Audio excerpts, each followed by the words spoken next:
whatever people, if that's okay.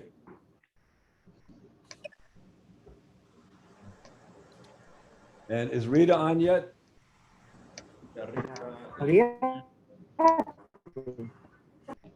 Hola. Hola Rita, ¿qué tal? ¿Cómo estás? Bien, Joe, no se escucha el español. No se escucha el español. Well, we have to explain to them that they need to go into the interpretation. Okay, so, perfecto. Ok, entonces para empezar, to begin, para escuchar en español, lo que hay que hacer, ¿me escuchas mí, Rita? Sí, te estoy escuchando. Ok, entonces para recibir en español tienes que seguir lo que está en la pantalla. And same for Chinese, Lark. So basically you need to hit that, and well, Charlie, you want to explain? Well, yeah, Lark, if you can go ahead and explain to the Chinese folks what they need to do, please. And then, Okay. and then Rita, entiendes? Sí. Sí, nada más que no me aparece el icono de interpretación. Está en la parte de abajo del screen, enseguida de las reacciones. Does everybody see, do most people see the interpretation option, the participants? Yes. Yeah. Can I say something in Chinese? Yeah, please go ahead. Yes. 我们这个中文的翻译啊，我们也有。今天晚上，请大家点击，就是在这个屏幕右下角这个地方有一个像地球一样的，下面写的传译，点一下传译，按左键点传译，然后有英文、中文、西班牙语3种选择。咱们可以选中文，然后就会有金陵小学的涂老师给大家做上半场的翻译。Perfect. Okay. Exactly. So if you don't see, si no ves el icono, if you don't see the icon, maybe there might be a dot more button that might pop it up. Rita, si quizás unos botoncitos que dicen más or more. No sé por qué no aparece. Al inicio sí aparecía el icono de interpretación. Yo le di español, pero no se escuchaba. Ahora no aparece. Ajá. Está hasta abajo, Rita, donde están las reacciones en la carita, hacia el lado izquierdo. Ahí está luego, interpretación. Si, Ahí no, está. Okay. si puede confirmar si lo Sí, ya escucho, ya estoy en español. Okay. Okay, Sí, te escucho. Ok, fantástico. Rita. Yo también te escucho. Está bien, ellos pueden participar. Es la parte de... Perdón. Ya estamos bien. Sí. La parte de... Ya, Rita, yo ¿sí me también. escuchan también? Rita, ¿sí me escuchas? Sí, Lucy. Sí. Buenos días, Joe. Buenos días. Very low. Muy buenos días, Lucy. Okay, Buenos días. Vamos a Es que también empezar. estaba en Vamos inglés a y no empezar. escuchaba nada. Bienvenido, welcome to Ya escuchamos muy bien. Gracias por traducir al español. Ajá, gracias. Okay, just Ujú. but Rita, we're gonna have to.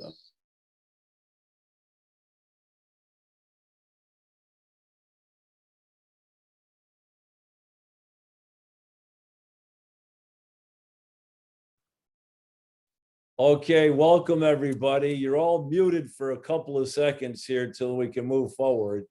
But I wanted to welcome everybody to our first virtual Global Educator Exchange. We're looking to build on the momentum we started in November 2019 and take it forward. We want to initiate a conversation that we hope continues for the next 10 years. Now, to start things off, I'm going to ask my good friend Rita to give us our first 2 minutes of meditation. We want to put us in the mood for a constructive, positive engagement. So Rita, can you unmute yourself? Tienes que sacar el silencio para que te escuchamos. Can you unmute her or not? Yeah. I see her right in the unmute. Okay. Rita, tienes que sacar de silencio. Okay, I think You got it. Rita, ¿puedes hablar? Rita. Sí, Ok, vamos por a favor. iniciar.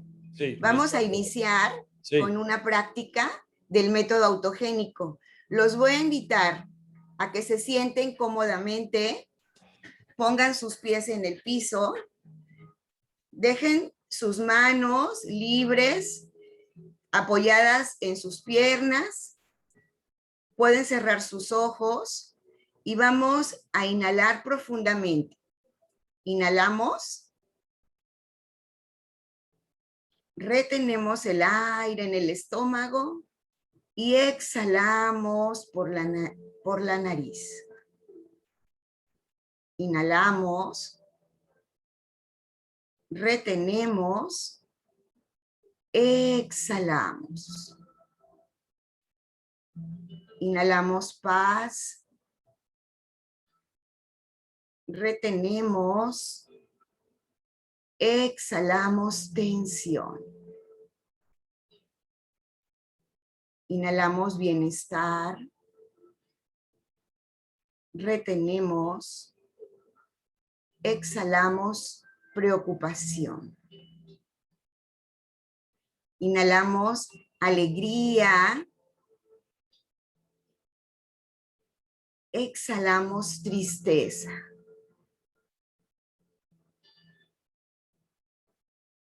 Inhalamos fuerza. Exhalamos limitación.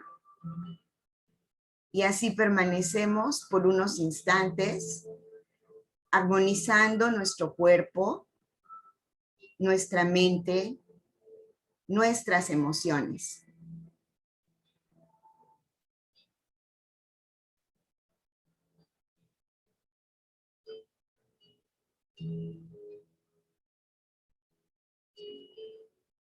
Inhalamos.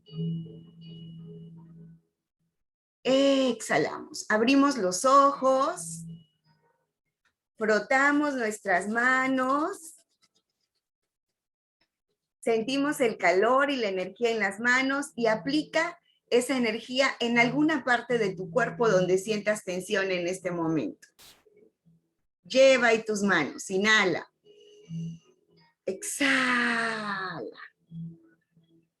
Muy bien, y ahora estírate, estírate. De un lado, del otro. Bienvenidos. Yeah.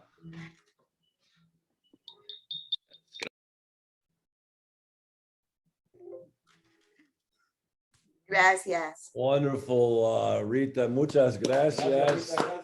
I think those powerful moments of strength coming in and well-being coming in resonated across the globe.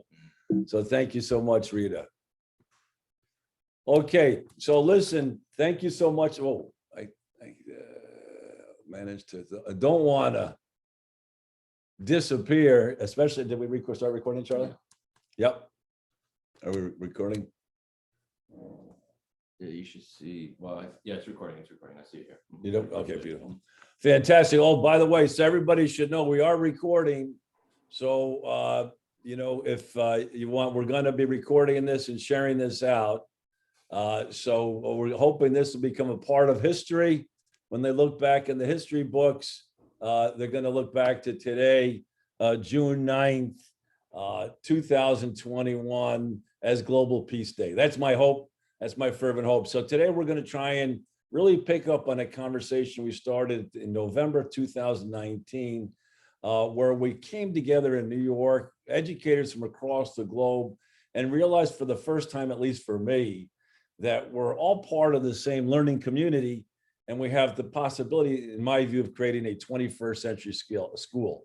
So from this moment, I want you to think about everybody on this call as your colleague, everyone you can work with, and your students in the same way. And we're going to show some examples of how we've been doing that over the course of the last 10 years. And we're hoping we can build back better and stronger over the next 10 years. So we're going to start by giving a brief introduction. We want to get your views. We want to have a conversation today. Then we're going to ask you to help us envision success for next year and the next 10. Tony Devine, are you with us, Tony Devine? Yeah, I am, Joe. Yes. Tony, you want to take the next 2 slides, please? Yeah, absolutely. Thank you very much, Joe, and welcome everyone to the One World Global Exchange. In the not too distant past, One World and Global Peace Foundation, we collaborated on a series of webinars between these large events. I'm very happy to announce the Transforming Education series that will be launching following this event. This will be a series of virtual webinars and workshops on reimagining education in order to prepare students to be future ready in all aspects of their life for the 21st century. We've been running these in different countries over the last 18 months. It's been very successful. Now we're delighted to be collaborating with One World to expand that network and bring on great speakers. Joe, next slide, please. Next slide. Also happy to announce here the upcoming Global Peace Convention. This is a save the date. So this is the largest convening of the Global Peace Foundation. It happens every 2 years. It will be virtual this year for the first time because of the pandemic. The theme is moral and innovative leadership in peace building for our changing world. This will be occurring around the world, August 9th to the 15th, 2021. There's going to be whole tracks on transforming education, values-based peace building, religious freedom, a lot of work on a global youth summit as well, and many other very relevant tracks here. So save the date. We really hope you will join us. Joe has participated in the last 2 Global Peace Conventions in Korea, in Manila. So we're delighted to invite all of you to be part of the 2021 convention. So Joe, thank you very much. Thank you, Tony. And the Global Peace Foundation, we've been working together with Tony for a number of years. He, like One World, has a global network of educators that he supports across the world. I can tell you I had nothing but fun in both Manila and Seoul, and I'm very confident this can be a terrific conference. So Tony, thanks so much for that. All right, look, basically, over the last 10 years, we've always wanted to build a global learning community of leaders of character, knowledge of the world around us, and capable of changing it for the better. You've heard that a lot of times. It took me 10 years, however, to figure out that, you know what is a school and what is a 21st century school? Now, here's the English Dictionary definition of a school. We're all pretty familiar with the English Dictionary, and you can see all this an organization that provides instruction within a school building in front of the 4 walls. But at the end of the day, what's a 21st century school? How are we using technology? How are we using emerging video conferencing technologies? How are we using Zoom to transform our capacity to educate? So we really want everybody on this call to think of themselves as being colleagues, members in a 21st century school, and imagine what it's going to look like in 2030, 2025, 2030. I think it's only going to get better. There's no doubt in my mind by 2025, the whole of humanity will be connected. There is inequity today in terms of access to technology, but that will be fast eliminated. So we need to get ready, not work for technologies today, but where it's going to be tomorrow. And we believe we can build from today on this 21st century school. Great. All right, look, you've heard this thesis before, but I think it's very obvious. Educators are being challenged as never before. You're being asked to prepare kids for a world that no one understands, for jobs that do not yet exist, often operating from an industrial age system and a world where the kids are getting increasingly negative messages. And that was pre-COVID. That was before COVID. I have to say, I want to sincerely thank every educator on this call for what they did this year. You had to work 3 or 4 times as hard to deliver the same product. And I know story after story, my good friend Rich Gutierrez was delivering curriculum to every home in his community. I know what sacrifices you made. I know you're all exhausted, exhausted, can't wait for the summer. So I want to thank you for your effort because it's underappreciated. I want you to know pre-COVID, I walk into building principals. I don't know how you do it. 300, 400, 500, 4,000 kids in your charge every day. That's an extraordinary responsibility. And that responsibility was tripled during COVID. There's also never been a more important time to be an educator. Never been a more important time. We're being asked to prepare kids for, as we talked about, if the president of IBM is having difficulty keeping up with the world, how can we expect the average fourth grade teacher to keep up with how technology is transforming the world? Technology is bringing us together, but no one's telling us how to get along. That's why we developed this community. Now we're going to hear from you. Hopefully our polling, fingers crossed. It's the first time we've done breakouts, the first time we've done polling, so fingers crossed.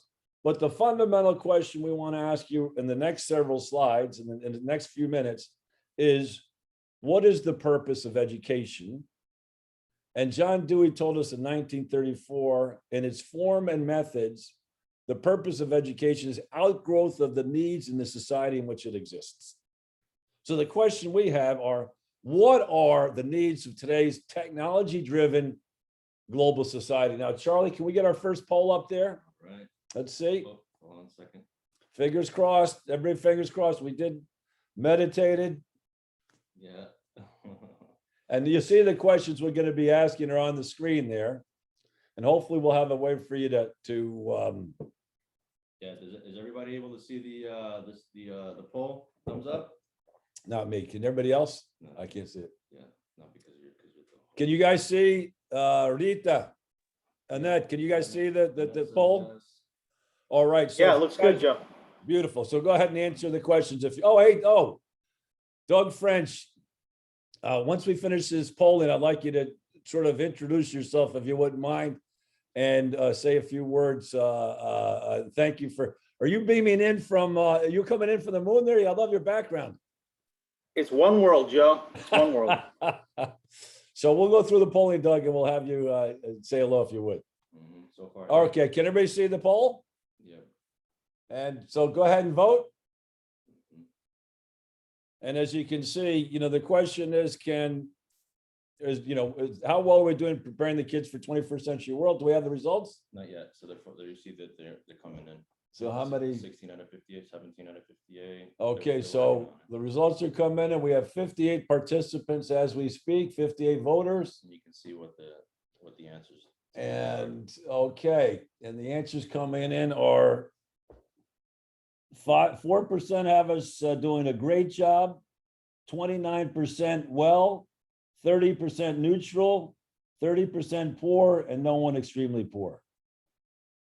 Okay, we're about halfway through the votes. Doug, this is like our elections, right? Except immediate feedback. And again, we're recording today, so we'll share this information, the results of the poll with you. Is anybody having difficulty voting? Yes, I've lost the poll. Okay. Is that Helen? Yep, that's me. Hey, Helen, sorry, but we'll have to get your vote afterwards, I'm afraid. Because we have 7 question sets we want to go through. And we'll give people another couple of minutes. But again, the results are 11% poor. 31% poor, 39% neutral, 29% well, and 3% very well, and one vote for extremely poor. All right, I think Charlie, we're going to go to the next poll. Yeah, and also we might want to mention for the translators if they can translate the poll questions, right, and the answers, right? Right. So for the translators, exactly. Thank you, Charlie. If you guys could translate the questions, and I'll describe them to the next. So that's our first poll. Pretty much overview. The next poll for educators is going to be, what are the goals of education today? should they be to help your students get into college, help your students get a job, or help your students generate a flourishing life in the 21st century? Is the poll up, Charlie? Launching now. We're launching the poll now. So if you could vote, this is what you think it should be. So if you think the number one goal of education, it should be get into college, put 5. If you think it's to get a good job, put 5, flourish in the 21st century, 5. If you think we shouldn't even think about university education, put 1. We shouldn't even think about careers, put 1. You shouldn't think about flourishing in the 21st century, put 1. Okay, the votes are starting to come in. Helen, are you still not able to vote? I got that poll, so I voted on that one. Beautiful, excellent. And thank you, Helen, for all your help. No problem.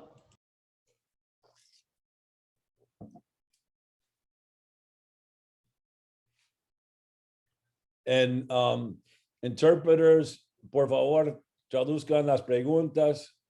As Doug knows, I'm supposed to be fluent Chinese by now. As Doug and Lark know. We're a long way away from that. Okay, how's it shaping up?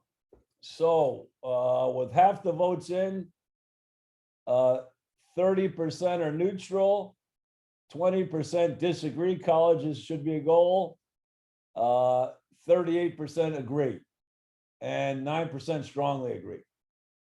Okay, can I see the next question? The results of the next question? We're gonna stop the poll. No, can you just keep, can't wait, is there a way for me to see? yes, Yeah. yeah. All right, in terms of jobs, 63% agree it's important, 16% very important, and 15% neutral. And there's a 5% that strongly disagree. So overwhelmingly support for educators to prepare kids for jobs. And finally, flourishing in the 21st century life, 83% agree. I think we know where we're headed, and we'll publish the results, and we'll send a survey monkey out as well, because we want to expand this poll. So these are questions we're going to continue to ask and continue to survey. Beautiful. All right, Charlie, let's go to the next poll. That's with 70% of the votes in. So question set number 3, how well are we doing on these goals? How well are we doing on these goals? Okay. Launching now. Launching now. Beautiful. Wow. Fingers crossed. Keep those fingers crossed, Ellen. Okay. Beautiful. So again, how well are we preparing students for college? How well are we preparing kids for good jobs? How well are we preparing them to flourish in the 21st century? Okay. And again, traductores, por favor, traduzcan las preguntas porque solo están en inglés. By the way, we did send out an email late last night or yesterday with the survey questions translated into Chinese and Spanish. So we're not completely remiss in this regard. Okay, how's it looking? So on the first question, how are we preparing kids for college? 52% say good, 10% say great, 26% say not bad, and 17% say poor. And the next question, Charlie, below. The second question is, how well are we preparing them for jobs? 40% say good, 40% say neutral, 20% say poor, 2% extremely poor, 2% extremely well. And finally, in terms of flourishing for the 21st century, 40% say good, 23% neutral, 26% poor, 2% very good, and 9% very poor. All right. Question set number 4.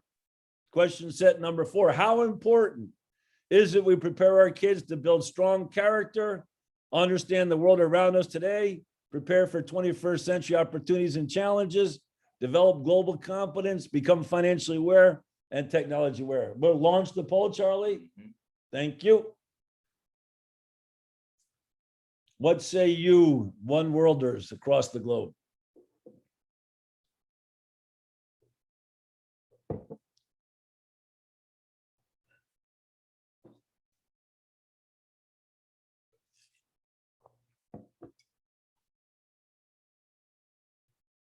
The results coming out. That's right, there's 6 questions, so this was a little longer.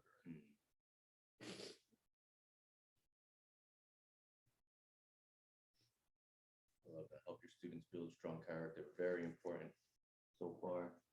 About 92%. Wow. Yeah, of course. Okay, well, I guess again, for this group, it's probably not too much of a surprise, but how important is it to build strong character? Right now, we're running at 85% with half the votes in. 15%, so sorry, 85% 5, very important, and the remaining 15% is important. So I think the consensus. And the second question, understand the world around us today. Interesting, 87% again, 10%. So very good.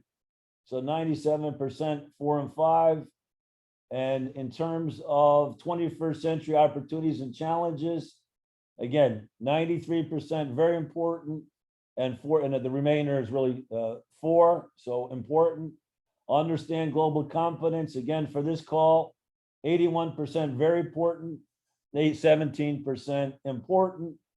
Become financially aware, 76%, very important, 22% important. And finally, technology aware, 78%, very important, 22% important. So real consensus there on that. So now the big question then is, Charlie, how come that's not moving for me?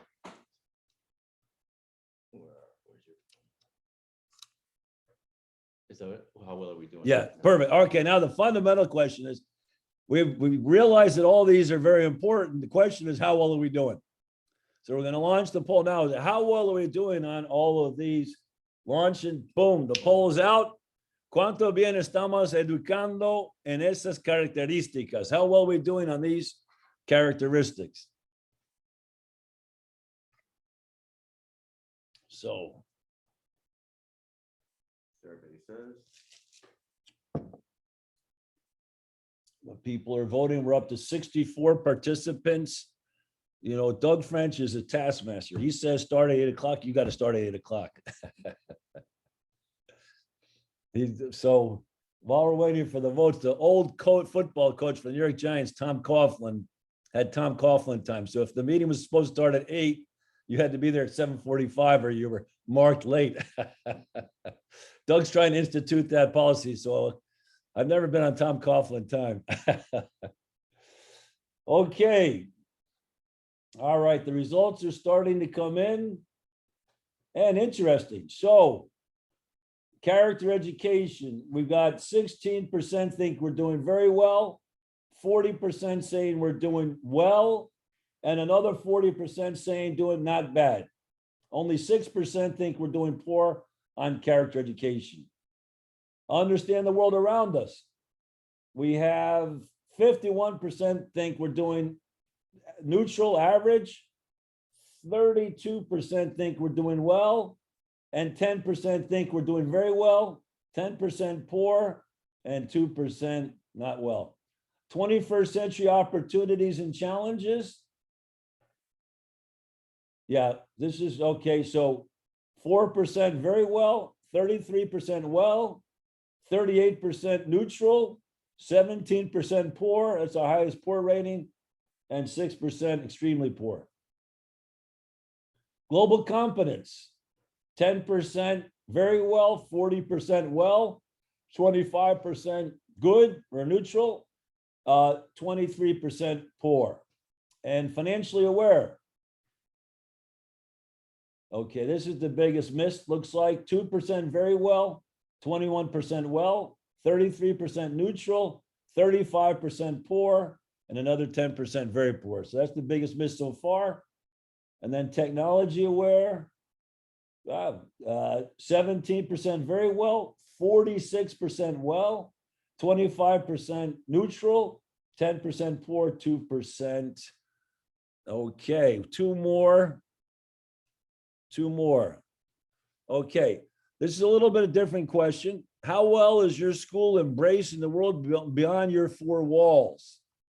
And what's interesting, different countries do well differently. I would argue the United States, we're very siloed,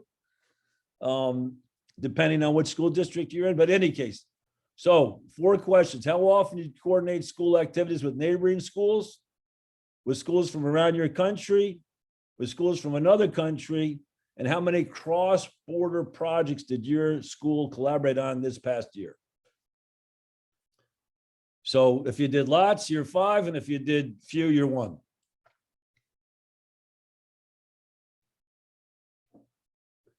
And obviously, look, we're encouraging you to begin to participate in our 21st century school here, correct? We want you to see the power of Zoom. I mean, Zoom didn't exist just a year ago, so we want you to see the power of Zoom. We're zooming away. In fact, my nickname growing up was Zoom Zoom. Was it really? Because of my bike. I was very good at my bike. All right, how we come in? We're still a little early, only 25% in. Again, 64 participants right now from across the globe. Okay, we're 40% in. I'll give it 1 more minute.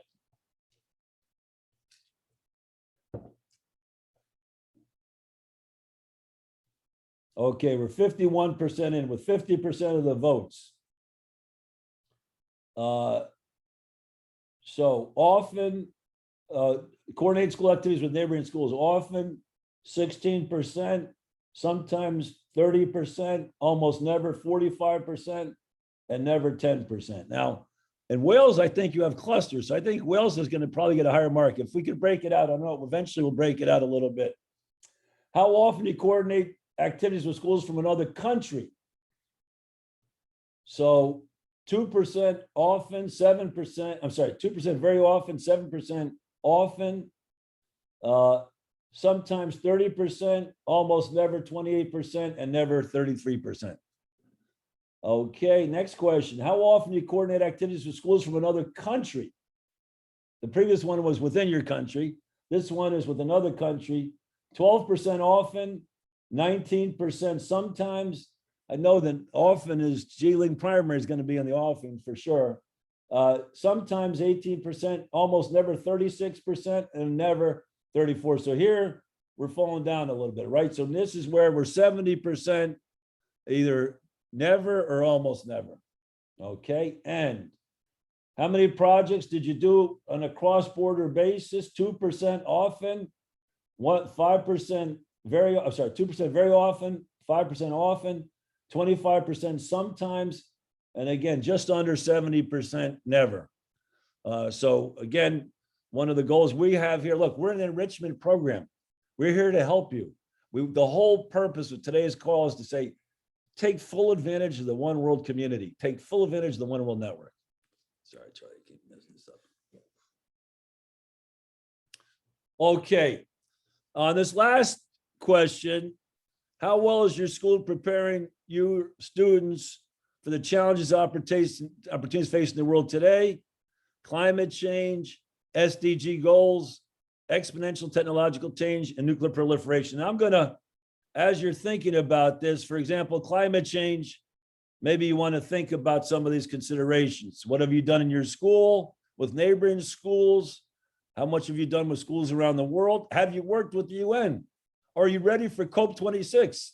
Do you know what COP26 is? I know I didn't when I started this. That's climate change. SDG goals. Is it part of your effort? Is it part of your curriculum? Is it tied to your service learning projects? Are you focused on any particular SDG goal? Are your teachers conversant with the SDG goals? Are you familiar with the world's largest lesson? Lindsay Watkins has been after me forever to do this. We learned a lot more from you guys than we learned from you. And finally, we got it involved. So thank you, Lindsay Watkins, for beating me up on this particular topic. Exponential technological change. Most of you see me take 30 steps from the front of the room to the back of the room. Most of you know 30 exponential steps, 30 doublings leads to 1 billion, which is the equivalent of circumnavigating the globe 25 times. So do you understand exponential change? Are you familiar with Moore's law, singularity? Why does Elon Musk say artificial intelligence a bigger risk than nuclear proliferation? Think about these issues as you answer. People answering, Charlie? Good. And finally, nuclear proliferation. You know, how do we talk about this threat? For me, this is the toughest thing to talk about. Obviously, we can't talk about it with primary school kids in the same way we do with high school kids. But I mean, Doug, you'll remember, Joanne and I remember, they used to put us under our desks. Maybe you're too young, Doug. But when I was, No, that's right. right, third grade, remember? Yeah. They put us under our desk, nuclear drill. I don't know what they were thinking. Did they think under the desk was gonna? Anyway, so how do we mitigate the risk? Have you heard of the Bulletin of Atomic Scientists? It was created in 1947. And he created this doomsday clock, which measures the distance between ourselves and self-destruction. Obviously, a very difficult concept. Okay, what's the pose look like, Charlie? So climate change, 7% very well, 23% well, 13% neutral, 37% almost never, 20% never. Wow, I'm surprised. I thought we were doing better with that because everybody's really talking about it. SDG goals, 16% very well, 34% well, 22% not bad. Yeah, I think that's good. And I think people are familiar with that, particularly overseas. I mean, I don't know, again, my American colleagues will have to tell me, but I think overseas, there's a lot of tension at 13% almost never, and 16% not at all. You know, this is the idea, to get everybody conversant and these kinds of things. Exponential technological change. How are you preparing the children? 3% well, 28% neutral, 40% never, 25% never. And finally, nuclear proliferation. 9% not bad, 40% almost never, 51% not at all. Okay, ladies and gentlemen, and all the many of the educators in the call, work with me on the next few slides. Why is it that 91% of us aren't even talking about this? I think it's because it's such a horrifically difficult concept to talk about. No one wants to talk about this, but we've been living with this threat since the 1940s. Okay, so now Einstein created this Bulletin of Atomic Scientists. You should subscribe to their newsletter. Absolutely fantastic. And they measure how far away we are from doomsday every year. And unfortunately, we're at the closest point, according to the Bulletin of Atomic Scientists. We value this as 1947, closest ever. Not measured in hours or minutes, but seconds. We've never been closer. We face a true emergency. The margin for error is de minimis. Now, I love this, Mary Robinson. What can we do? We need to pull humanity back from the brink. It's time to come together to unite and to act. So what can we do? I'm a fourth grade teacher, Joe. What the heck are you talking to me about this for? What can we do? Well, we got two choices. We can stick our head in the sand and pretend it doesn't exist, or we can follow our friends at G. Ling's lead. We can connect students from around the world with loving hearts. I don't see any other solution except to break down the barriers. If we teach our kids to help their greatness blossom, in Nelson Mandela's words, if we can teach our students with loving hearts, I think we got a chance. 1960, everybody remembers John F. Kennedy, ask not what your country can do for you, ask what you can do for your country. However, the most powerful line in that inaugural speech was this one. The world is very different now, for man holds in his mortal hands the ability to abolish all forms of human poverty and all forms of human life. Now, he was in the middle of the nuclear war with the Soviet Union, right? So fortunately, we survived. But at the end of the day, we need to bring people together. So what do we do at One World? We want to proactively engage our students with the twin challenges of our day, globalization and exponential technological change. You've heard this before, going from local to global, linear to exponential. By the way, this presentation is available to anybody who wants it. Just let us know. We'll put it on our website. But it's replete with terrific links. I highly recommend this link from Peter Diamandis. It'll give you a real sense of how the world is changing. Now, this is not Joe Carvin. Who the heck is Joe Carvin? Nobody knows Joe Carvin, but Jeffrey Sachs, former director of the Earth Institute at Columbia University, In his book, Commonwealth tells us that the defining challenge of our age is to understand we share a common fate on a crowded planet. And that ultimately our success will flourish, our humanity will flourish or perish, depending on our ability to agree on a set of shared values. Oxford Martin School of the 21st Century, they did a report now for the long term, 20 global leaders. They basically said humanity's at a crossroads.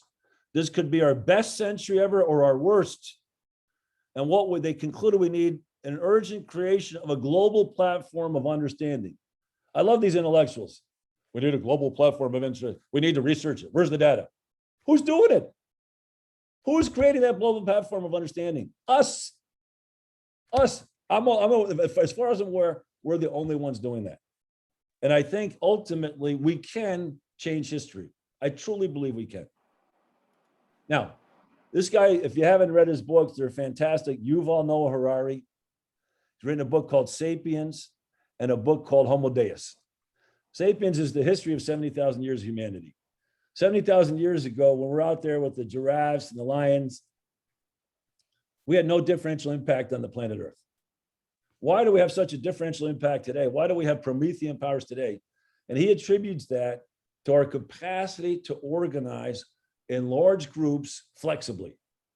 And there's a fantastic YouTube video I highly recommend, 41 minutes. I can't recommend it any more strongly.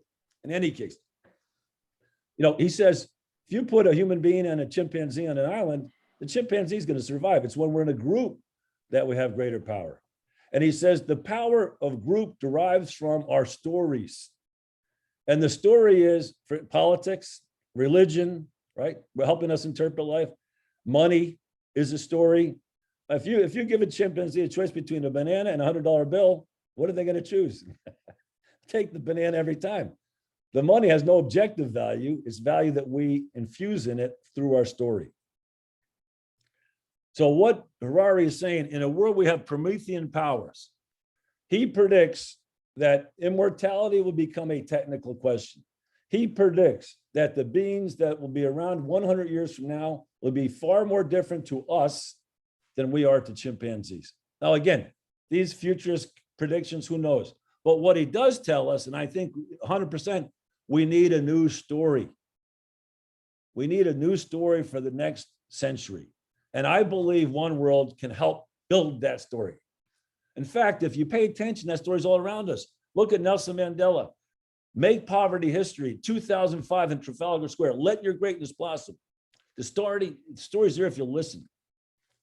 Whoa, SDG goals. This is the first time in history. First time in history, humanity's coming together. What?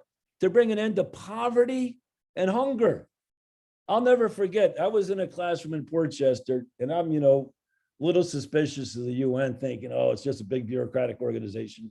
250 kids in the classroom. I asked the 8-year-old kid, I said, listen, how are you going to be in 2030? I'm going to be 18. Great. What would the world look like without poverty and hunger? Fantastic. Then I said, what are you and I going to do to bring that about? And at the end of the day, I realized the power of this thought, a power of this mindset, the power of the SDG mindset, the first time in history. And one of my favorite stories, I think Jenny's with us today, when we were in her classroom in Newport, Wales, and we asked the kids what they learned, and Doug, you were there. The 11-year-old said, I know we got to get our skates on because we only have another 10 years to bring an end to poverty and hunger. Well, we got to get our skates on, but you know what? It's a worthy goal. And look, there's never been a more exciting time to be young and alive. Technology properly used can be the big equalizer. In our virtual world like today, space is no longer an issue, right? So ultimately, we have to understand the fourth industrial revolution, because if it's done right, we can create a new glorious civilization. And now we get back to our friend, Professor Ramers, his 5 principles, his article, which we sent you, Educating for the Fourth Industrial Revolution. I'd really like you to read it. Why? Because he makes the case for one world. 1, global citizenship is essential for understanding the fourth industrial revolution and addressing the great challenges of our times, as we're seeing here. 2, cultivating global citizenship is not just the task of educators. We need educators and non-educators to come together. Doug and I are not formally, Doug studied to be a teacher, but we're not formally educators. but I think we have a lot to contribute. So we have, the global community is equally responsible. Here's 5 principles. 5 principles I think One World embodies. 1, start with the end in mind when designing curriculum. We want to help build global citizens. 2, leverage your improvement networks. Leverage our collective intention, the professional networks, our collective intelligence. 3, learn by doing. Let's build an improvement network that's a large laboratory with continuous experimentation and search for solutions to complex challenges. No one can doubt that the challenges are complex. Let's work together. 4, the power of problem-based education, our service learning, right? Let's get the kids involved. They know how to use technology better than us. And that's we got to give them the agency and breadth of skills. And finally, the power of collaboration and diverse teams. I can't tell you how proud I am that this communication is going out in Spanish and Chinese. I want to thank our Mexican friends for waking up at 7 o'clock at night in the morning. And I want to thank our Chinese friends for staying with us at 8 p.m. at night and well into the evening. So basically, the power of collaboration and diverse teams, the essential 21st century skill set is the ability to collaborate. So I think One World embodies these 5 things: global competence, leverage the collective intelligence, learn by doing, project-based learning, and the power of collaboration of diverse teams. Okay, so that's— Can I add something, Joe? Can I underscore your sentiments here quickly? Please, yeah, absolutely, Doug. Because I'm gonna have to bounce in 10 minutes. But I'll have to say, I'm Doug French, by the way. I'm the board chair of One World. Been with Joe for about 2 years now. We've all gone through a tough year, but what's happened to One World in the past year is everything we've talked about prior to the pandemic has accelerated 10 times. I'm in a unique position where I'm in education with One World. I've been in government as a mayor. I'm in the capital markets, that's Wall Street and the investment community. And I'm in a corporation in an information technology job. And all of those institutions are coming together very rapidly around the themes that Joe has just outlined. ESG, being environmentally responsible, being socially responsible, having good ethics and governance, right? All of these themes, being financial readiness, and all the employers are rapidly changing how they hire. They're being more diverse in their hiring practices. They are outreaching communities, and they need institutions like One World, because the secret sauce we have is this room right now. It's the network. So I encourage you to continue to stay involved, continue to get other people involved in this global network, because it's all investors, parents, corporations, they're all getting pressure to respond to the changing world, and they don't know how to do it. They don't know what is the right messaging. They don't know how to get in the different networks. So I encourage you to stay involved, because everything that we just surveyed you on and everything that Joe's been espousing through One World and all of us, he's coming together in rapid fashion, and technology now is changing our business model that we can reach more people faster. We can translate in more languages. We can tailor our program. So we need your input to help shape our program, deliver our program, and expand our program. But the last year, even though it's been tough, absolutely, we've really been able to accelerate through that change. And really, the next 10 years, the next year is going to be very exciting for One World. So thank you for participating. And Doug, thank you. Look, I just really want to take this moment to thank Doug French for his extraordinary support for One World. He's been a terrific partner in several different capacities, now as board chair of One World. Now, Doug, I'm not going to let you run away without telling us your the problem you have in One World. If you sing its praises, you're going to get caught forever asking to explain. But I think, Doug, one of the greatest things for me has been the capacity to look at One World through your eyes. And Doug's, seeing the value of One World in his everyday life, as he just shared, in business, in global business. And, I think, Doug, at one point you were saying that, your time with One World has been as valuable in some ways as a lot of the professional development you received over a number of years. Well, absolutely. There's one thing to read a slide that tells you about other cultures. There's another thing to work with people around the world for a common good and work together on a common cause. That changes your perspective. So when I was in my 40s, not too long ago, but long ago, I was managing teams in Bangalore, India, Manila, all around the world. I was managing teams. I had no perspective of how to communicate, have empathy, and I was dictating, thinking that I could get stuff done. And yeah, I got stuff done. But until I was with One World and part of this network and actually working together with all of you and all the other volunteers on promoting these themes, I started to sit in other people's shoes. It changed my perspective greatly, and you need to be in it to really experience it. So now I'm a much better manager. I'm managing teams all over the world still, but I'm much more effective. People are happier, I think, in general. It's absolutely the right way to go. And so it's really been a pivot point in my career as well, just those learnings from One World. Thank you very much, Doug. And thank you for all that you do for One World. And hi, Angela. Well, Doug saying hello to Angela. She probably can't respond, Doug, because she's translating. But Angela will maybe briefly talk at the end. But Angela, Doug was very nice and hosted Angela. So our first Educator exchange for several months. And Angela came over from Nanjing and spent several months with us last year, 2019-20. And fortunately, Doug, she didn't get stuck with the COVID for the next 2 years. But in any case, we're hoping to use that going forward. All right. Right now, we're right on time where we want to be. Wanted to trace out the remainder of the session. We're going to try and do 3 breakout sessions and then review some One World information. So we're going to do the first breakout room. And Ariel and Kat, are you guys with us? I don't know if you need to unmute them. Ariel and Kat, could you guys unmute yourselves? Yes, I am here. Beautiful. All right, Kate. So we're going to ask you to, so we're going to do, just in terms of the breakout rooms, we're going to have a breakout room in Chinese, a breakout room in Spanish, and I guess we could do one in English. We don't have too many people, right? Well, actually, yeah, we'll do one in English. If we need to, we'll break it up into 2. But so the first breakout room, I'm going to ask Ariel to introduce the concept and Kat and tell us a little bit about this table and what we're going to try and do. We're going to give it 10 minutes. I think 10 minutes. Is that, Ariel, is that be enough for the breakout once you've introduced the concept? Yes. And then we're going to ask each team to come back. The translators are going to have to share. Well, Lark, you'll share with us what was in the Chinese room. Anna, you'll share with us what was in the Spanish room in English. And then what we'll do is, Ariel, maybe you go into the Spanish room, Ariel, and you share what they say in the Spanish room, and then Kat, you come back and report back on the English room. How's that?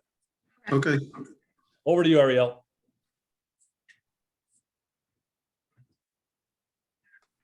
Should we open the breakout rooms now? Or? No. So Ariel, you want to introduce your slide here and what we're going to do in the breakout rooms? Oh, okay. Sorry. I thought we were being sent to the breakout. No, not yet. Not just yet. Okay. By the way, you're not going to be sent. You're not going to be sent. We'll put the breakout rooms on the screen, and one's going to be Chinese. Breakout room 2 is going to be Spanish, and breakout room 3 is going to be English. I labeled them. So you did. Oh, you labeled them. Okay, great. So you'll see. All right, but if you could introduce what they're going to do in the breakout rooms, Ariel. So what we're going to be doing in this breakout room is just to explain briefly the roadmap that we have followed in the Lansing School District in terms of cultivating global education in our schools. And we are going to date that back to 2005. Those were the first steps in the district in terms of building global competence in our students.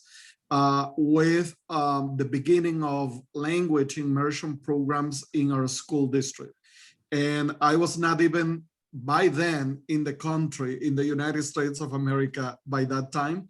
But then, we have a ladder in that slide that we're gonna be just walking people through, the steps that we have followed to see where we are today, and most importantly, where we wanna go from now on in terms of, continue to build this global competence. Wonderful. Thank you, Ariel. And again, so Ariel, you'll go to the Spanish speaking room. Kat, if you go to the English speaking, you can help them work through this. And then in the Chinese room, look, the other thing is just to share your global competence. You can talk about this path, but you're free to take the breakout rooms any which way you want. One thing I should also mention, Ariel and Kat's school is a magnet school revolving around global competence, global education. So that's their specialty. And Michigan is fascinating. You can attend any school you want in Michigan. And so the schools in Lansing have to compete for students. Otherwise, they just all float to the suburbs.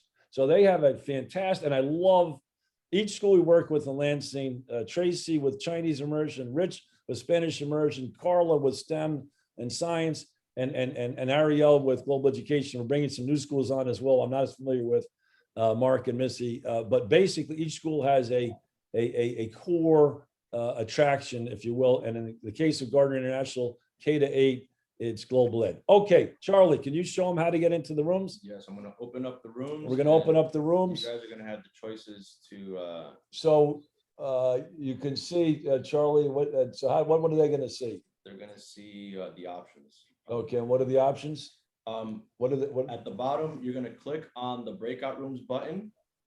At the bottom right, the little square breakout rooms, you're gonna see your options popping in at the bottom of the screen there. So do you see breakout rooms? Click on that button. And then do the choices appear, Charlie? Yeah, there people are moving into the rooms. Okay, so and the rooms are labeled? Yeah, Chinese, yeah, Angela. Oh, and while we do that, what we're gonna do is we're gonna remove the translation function so that all translators can participate in those rooms. Okay. And so there's not gonna be any translation. Yeah, no translation. You don't No. need for it, right? If you're Chinese room, you don't need, and if you're in the Spanish room, you're Spanish. And if you're in the English room, you're English. Yeah. All right, so we'll say goodbye to you for 10 minutes. I'll set my, we're gonna close the room out at 9:08. 9:08, you have 10 minutes to share at 9:08. And if you're having trouble getting into a room, let us know. We'll assign a room to you if you're having trouble. Looks like everybody's managed to get in the rooms, Charlie. Yeah, except for the Chinese crowd. The Chinese crowd's having difficulty? Yeah, it seems like they're Can not- they stay here? They can stay here. Lark, if you want to do this in Chinese here, if the Chinese, we can keep Chinese here. Lark, or did she get into a They're room? moving, they're They're going, moving, yeah, Angela's in there. Liz, you having trouble getting into a room? So you want to unmute Liz, and then can we send Liz to the English? You want English? Or Spanish? English, please, English. Yeah, yeah. Thank you. And then how about you, Fran? Are you having the same problems? Okay.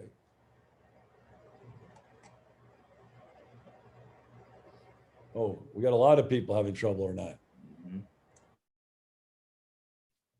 Can we start assigning? Yeah, I'm assigning people now. So I'm gonna assume. So we're gonna, if you haven't gotten into them, we're gonna assign you to English. Brittany Powell is going to English. If you tell me the names, I'll go now. Susie Hernandez. English. Oh, maybe not, I don't know. Susie Hernandez, English or Spanish? Oh, just make a choice. English. Okay. Okay. Uh, Sharon Truss. That'll be English.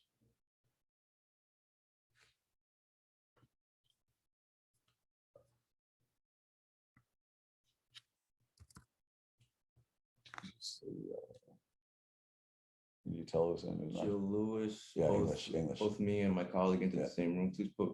Jill English. Jill, you're going in English. I don't know who your colleague is. Yeah, Jill. just put it in English. Yeah. Kathy. She's China, I think. Okay.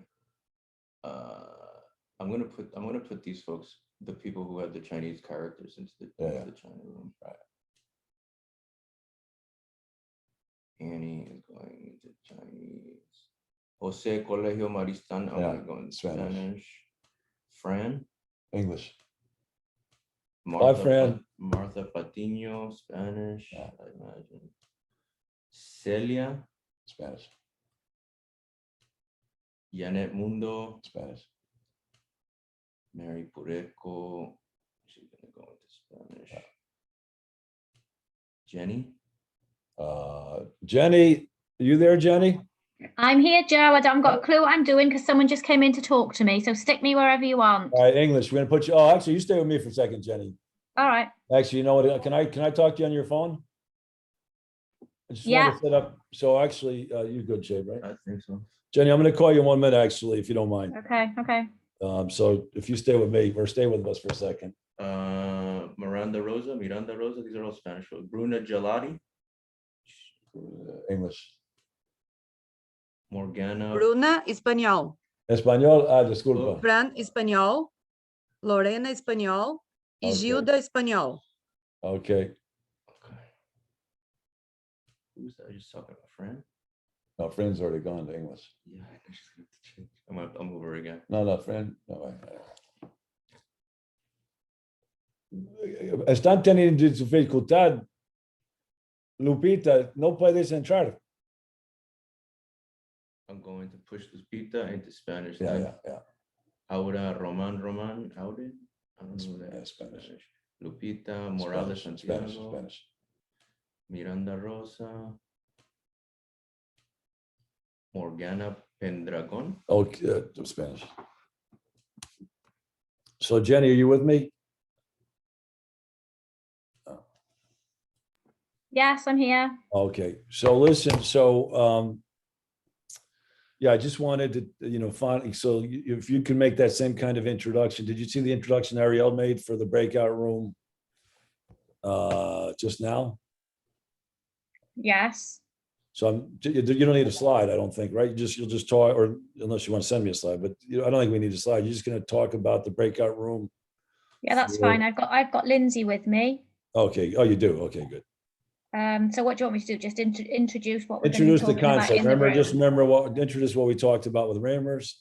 Yeah. And give them directions as they go into the breakout room. Okay. All right. And Yeah, then no worries. All right, we're gonna put you in the English. Put Jenny in the English room if you would. Okay. All right, Jenny, say goodbye. I'll see you later. Bye. Here's Ty. Bye. Wendy Velez. I don't know. Terry probably. Terry Eichel? No, Terry Eichel's English. Terry, no, it's just Terry. Okay. I don't know who that is. Yeah. Let's put Spanish. Kathy. Kathy's, I think, Chinese. And then JXX. I don't know who that is. Yeah, put him in Chinese. Is the green Chinese? Yeah, put it in China. I think some of these people are not, sort of like logged on, but they're not paying attention, I imagine, right? They probably went somewhere. Yeah. So everybody's gonna sign All right, hold on. Who are we missing here? Sorry, I see somebody on the screen there, Charlie. Fran Español, so I put her in. Fran. She's good. ¿Qué quieres, español o en inglés? Español. Okay. Gracias. Okay, de nada. Oh, there's two Frans. Son dos Frans, por eso. Oh, where's the? I don't see her. Fran, ¿cuál es tu apellido? Franciellen. ¿Cómo? Franciellen. You see her? She's been assigned. I don't know why she's not here. I think she has to join. I pushed her, but she's not joined. Fran, did you push the Ella habla breakout español. button? Ella habla español. Fran, la cajita en la parte baja del screen, donde dice breakout, los cuadritos, ¿le hiciste clic? ¿Y qué te dice? España. No, Yes, escúchame, español. tienes que hundirle el botón. Sí, cuando tienes la posibilidad, te van a decir, ¿quieres juntar? Tienes que aceptar. No, but you have to put your clicker over the number, right? Yeah. That's not immediately obvious. Right. How do you say that in Spanish? Tienes que hundirle los cuadritos porque te va a dar la opción de juntarse con la sala, pero tienes que aceptar. Para todos, Celia, Gilda, Aure, Ana, Pairano también tienen que hundirle los cuadritos para aceptar la invitación. Ana no llegó. So they haven't joined. They're in the room, but they haven't joined. Charlie, Sí. no hay posibilidad. Tento fazer y no lo consigo. Sí, tiene que aceptar. Yo te puedo mover, pero tienes que aceptarlo. Te invitan, pero you have to say, okay. Estoy tentando acá. No puede. No, só me da la posibilidad de inglés. Okay. Well, let's see. Let's try it again. Then if anything, I'll move you again.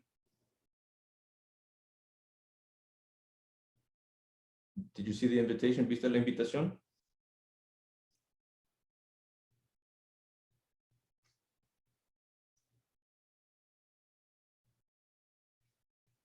Do you see her name? There's a bunch of people that are stuck in like limbo because they haven't joined. So I think but I don't think they're paying attention. I think I think they're going away. They're on the screen. They're going away. so they're supposed to like once you get. No, I invited to understand. I'm them- saying, but I think you assigned them, Yeah. but they're in, go and get a cup of coffee. Maybe. I think that's what happened. Yeah. I know, nobody's gonna stay for 3 hours. Yeah. So they're logged on Yeah. and doing other Oh, things. fair enough. Well, Fran, she's having. No, I'm not talking Fran, Yeah, but she's having a hard Fran, time. no entiendo. Well, Fran, you can share with me. Do you want to talk with me? Wait, Podemos hold on. hablar nosotros. Wait, I think I might be pushing the wrong Fran. Maybe that's what's going on. Hold on, where's Fran? Fran.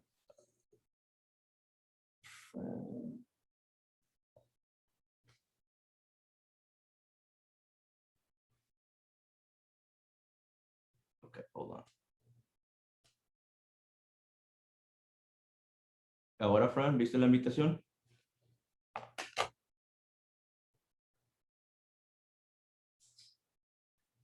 Oh, There she goes. Finally. All right, we'll give him a few more minutes. You don't need that restroom or anything? Are you good? Yeah, I need to go to the bathroom. Yeah, you know where it is? No. Here, let's show you. I'll get more coffee if you want. Yes.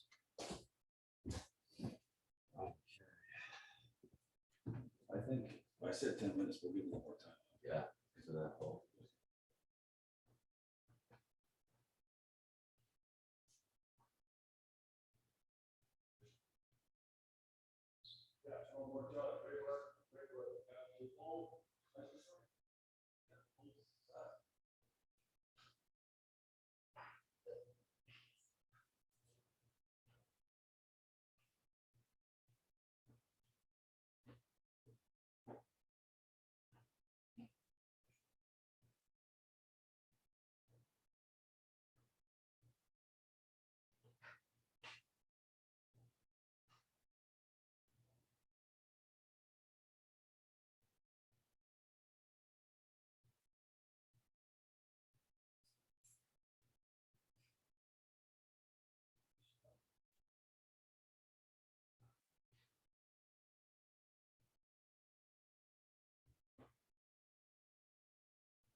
they're taking that coding class, the boot camp.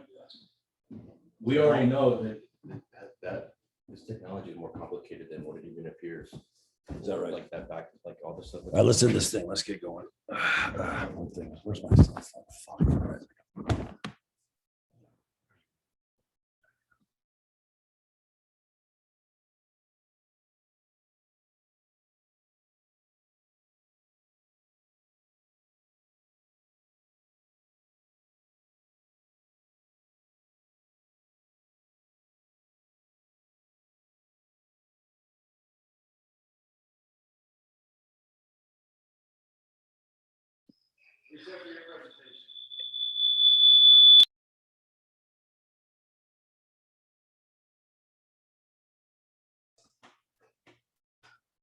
Hey, Wendy, are you here?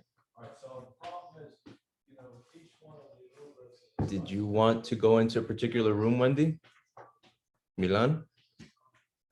Si me escuchas? All right, I'll do the slides as you're talking. Perfect. All right, great. All right, perfect.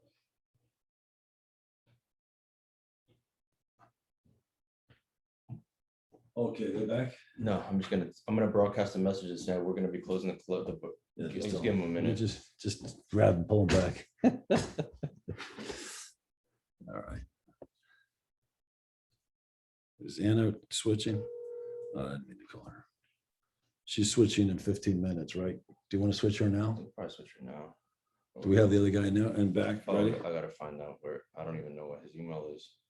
I have his email. Let me see here.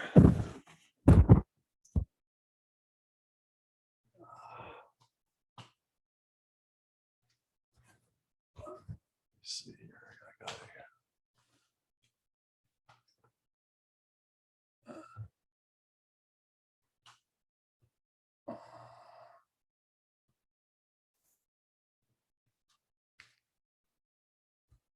Oh, sorry. You talking? Are you calling me?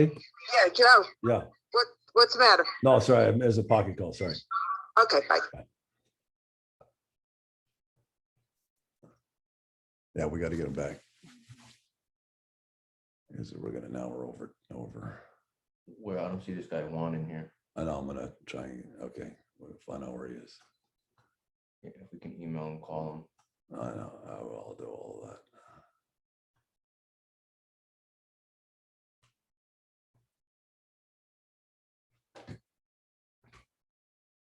All right, Lark, I'm gonna make you translator now.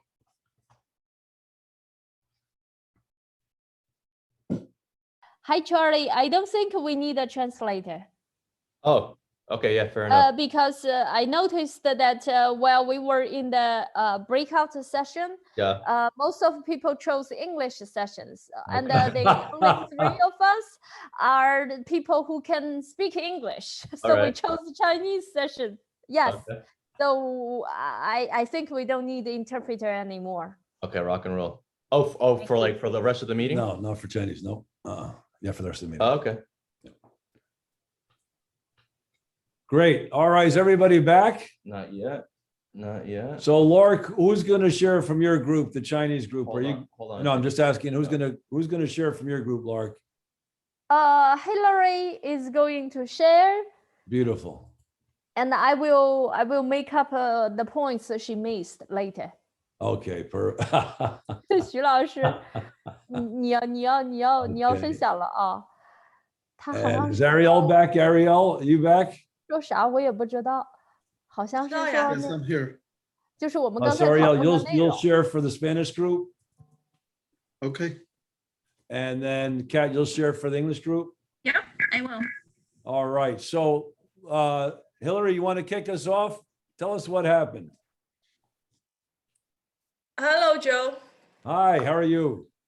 Nice I'm to see you, good, Hillary. and Thanks so happy much to for see you. joining us. Thank you.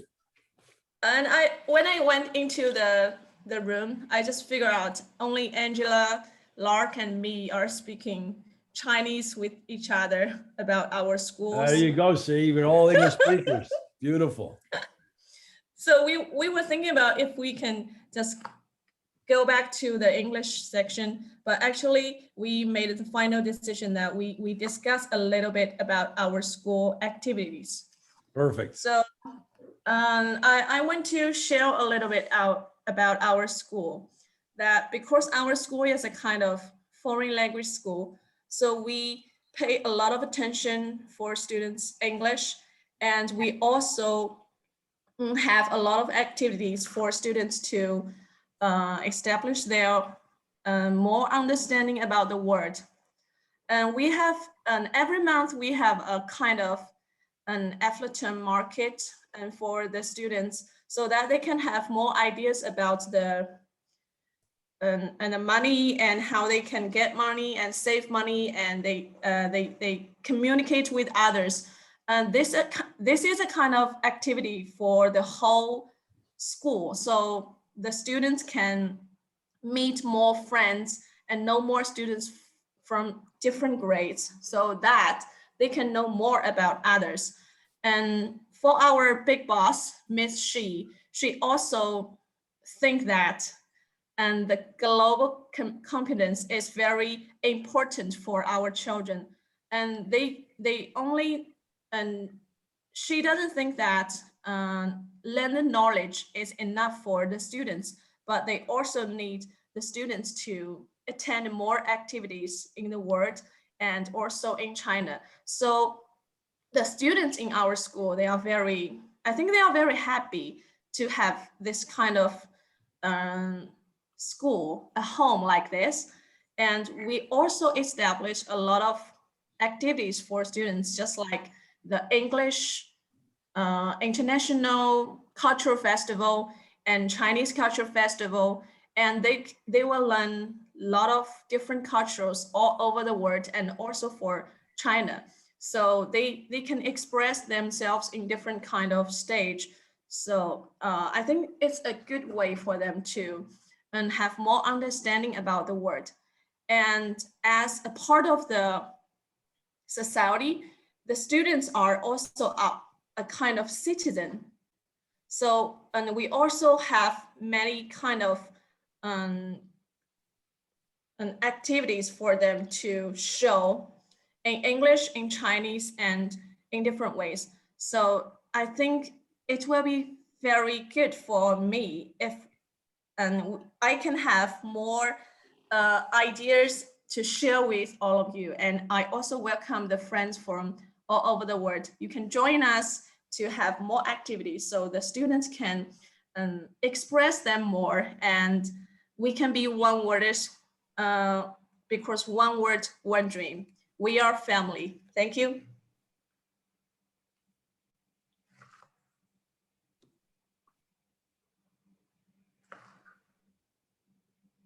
Lark.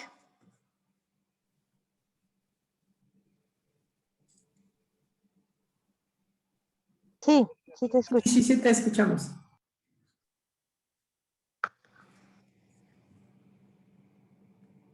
Joe, you're Hello, muted. Joe, you are muted. Thank you very much. So, so that's the way Thank you, my wife Joe. likes it. My wife likes it when I'm muted. Thank you so much, Sylvia, for sharing with us. Ariel, would you share with us in English? I understand the Spanish translation is working out, correct, Charlie? And, la gente está escuchando en español. Are you guys getting, ¿están recibiendo traducción? Perfecto. Okay, maravilla. Sí. Okay, Ariel, if you share with us in English what happened in your Spanish session. Okay, so first it was very nice to see friends that we haven't seen in quite a long time now during our session, and our discussion was very, very rich, and I think that we touched 3 different points. The first one was just to share how we got where we are. So what steps have been taken to get to where we are right now? And most importantly, you know, where we are right now and what our next steps will be from now on. That was very, very rich. And, you know, I was very, very impressed with, one more time, you know, listening to our colleagues and just to find out that a lot of the issues that we have in our schools are very common all across the world. And the action steps that need to be taken, you know, we cannot just sit and wait and continue in this planning phase. we need to go to the actions right now. And these actions are requiring and demanding from us to do that immediately. We cannot just keep waiting, for something else to happen. It was very shocking, I have to say, one of the statements of, one of the teachers, Liliana, that she says she's teaching a 6th grade class. And there is a lot of issues with water access in the area where her school is. And the kids are very concerned because they are asking themselves if not having water access means the end of the world for them. So that is telling us, how important these 17 goals from the United Nations are. And this is a call, but it is a call for emergency. It is something that we have to do right now. It is not something that we can continue just planning to do at some point. This is the right time to do it. So that was the main goal of the discussion we have. Thank you, Ariel. And listen, one thing. Rita for also facilitating that discussion.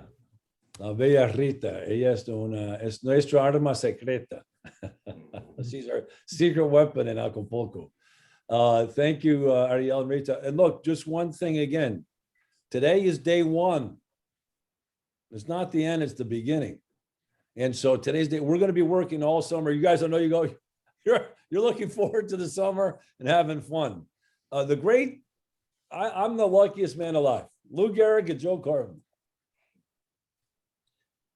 Because I get to work with educators across the globe without your responsibilities, without your daily responsibilities, right? So I don't have 300 kids coming in every day. So I'm very fortunate. I'm very lucky. And so at the end of the day, when I say work together this summer, it's have fun, just do what you want. But I think if we can continue some of these conversations over the summer, we want to build back better, build back strong. I think we can really have a fantastic 21-22 school year. And then really, I can't wait for our 3rd session today, where we begin to imagine what we can achieve by 2030. So with that, Kat, I'm going to turn it over to you. Thank you. I have the English speaking group, and Joe, before I start, I wanted to show you, we have developed a Don't just stay. Yep. So I just wanted to show you because we really love our One World shirts, and our students got to have those this year, or getting to have those this year. So, and we love that logo. It's so beautiful. In the English speaking room, there were some themes that definitely went throughout everybody that spoke. One theme was about self-awareness, how we realized that our world viewpoints had to change in order to do. Oh, Joe, you got your shirt. Thank you for reminding me, Kat. It came in the mail yesterday. Yay. In fact, actually, one thing on a serious note, yes, we've been talking about it for a long time. Let's get some swag. Yeah. If we could put together a committee, one thing we need to do is monetize. We need to make One World sustainable. And so let's get some swag, hats, shirts. Again, I love it. One World Gardener, can you see the whole thing? I love, well, your icon is so pretty. It was easy to work. Yeah. And yeah. Sorry. Okay. So self-awareness. A lot of teachers have talked about how just being in One World has changed the way that they view their teaching and the things that they need to teach, the motivation and the instructional style. Helen said that their curriculum is all shook up, but it's a really positive thing because it's student oriented and what they need. And this is a perfect connection with that. The other thing that, of course, we talked about with our pathway is where we want to go in the future. And there was a really good point by Joanne about how really to move this forward in a wider scale, it needs to be mandated. You know, she finds it's not pushed in college. We know it's not pushed across our curriculum in the United States, you know, completely. And we feel like until it is, it's not going to be prioritized. We also found that in the future, we really want to look for more opportunities to connect the experiences that we have had. We've found that kids they want to get to know other kids in other countries. They definitely want to know what those kids need, but they also want to know about those kids. What songs do they like? What do they wear? How do they act? they want to make those connections and find the ways that they are similar and different to those kids and learn about them. And the last thing is that we definitely want to look for more ways to connect with service learning and really influence our kids to believe that they are the ones that can make those changes. So that was kind of our group. Fantastic, Kat. Thanks very much. And yeah, of course. Thank you. Just one quick comment, and then we'll move on. The quick comment is, you know, for those of you who've seen the movie Field of Dreams, if you build it, they will come. So Joanne, remember Joanne, Joanne again, has been absolutely fantastic, our educational advisor. You're going to hear from her shortly. But, you know, most people thought we were a bit crazy 10 years ago when we started talking about global competence.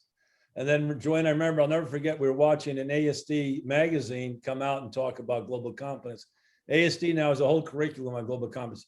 So we're still a bit ahead of the field, but I think it may not be mandated, but I think it's catching up. So hopefully we're moving in the right direction. So Charlie, I'm going to go back to the presentation if I could. Yeah.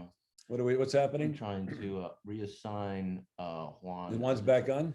Yeah, I can't find them in your group though, which is so I have his email. Is that what you need, or no? Is he on? He's on. He's chatting me, but I can't see him in your list. So we're just changing translators, our Spanish translators. Let's give Anna a really big round of applause. Anna is also heading up our global connections, which you're going to hear about in a second. Actually, well, while Charlie's doing this, Joanne, what we're going to talk about now is our effort to basically, as most of you know, our enrichment program involves us providing you with curriculum, teacher training, program support, and program evaluation. Now, the curriculum you're familiar with, the teacher training is really us sharing our curriculum and ideas with you. You're going to forget more about pedagogy than I'm ever going to know. Where we try and differentiate ourselves as the program support. That's what we're doing here, and we're going to increase that as Tony talked about. But the fourth area where we need some work is program evaluation. So the Welsh, again, have been very helpful, and we take ideas from across the globe and then make them our own or take credit for them. It depends on how you want to look at that. But Joanne, I was wondering if you could talk a little bit about our certification process, because what we want to do is we're going to, as you know, our enrichment program can be delivered as an after-school club, or ideally, particularly at the elementary school level, direct into the classroom. And generally, the clubs meet for 1 hour a week for 25 to 30 weeks, right? And that's about 30 hours of curriculum, more or less. Well, in a primary school classroom, you're with the students for 1,000 hours. It shouldn't be too hard to incorporate 30 to 40 hours of global competence into that classroom. So our enrichment program can be delivered direct into your classroom or as an after-school club. Again, in Mexico, one of the big advantages in Mexico is they have civics education. So one of Rita and Victor, what they've done, and Mary have done, is we've incorporated One World into their civics education, 2 hours a week for Mexican citizenship, 1 hour a week for global citizenship. So any opportunity you have to incorporate an enrichment program is you know, something we're very hopeful you'll do. And then the second thing is the school-wide program. And the school-wide program, as many of you know, and we're going to be we're offering to work with you on our Global Competence Action Plan between now and October 1st. I want to give you plenty of time to help you work on that.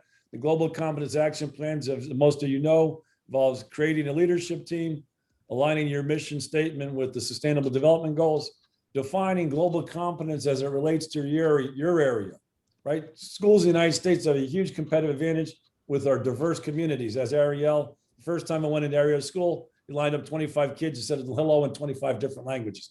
How do you build on that diversity? Now, it's a different challenge in China. In China, what are your strengths in China? What are your strengths in Mexico? And that's the fourth step is crosswalk the curriculum. You know, we don't necessarily wait.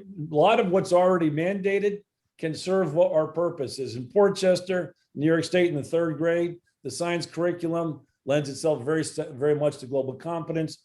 We've actually incorporated all those all the science lessons in third grade into global competence. Professor Raymer's 5 lessons. So always look for opportunities to crosswalk the curriculum. The purpose today is to look for opportunities to connect your students and teachers across the globe. And finally, draft the global competence action plan. Charlie, are we making any progress with the Spanish? Unfortunately not. I had asked Juan to leave and enter by typing it in manually. I think by clicking the link, it messed him up because it's not recognizing him right here. So, I mean, you can continue. When he pops back in, we can kind of take a break and then set him up as interpreter for now. Right now, he's all right. Okay. So, okay. Can you see my screen, or I got to share my screen? Yeah, sure. So what do, okay. So I've got to, yeah. All right. Can you see my screen now? Yeah. Okay, great. So this is, we talked about One World Enrichment Program. Now it was originally 8 to 18 years, 8 to 20 years old, thanks to Rita and her team in Mexico. It's 3 years old to 20. We'll talk about that in a second.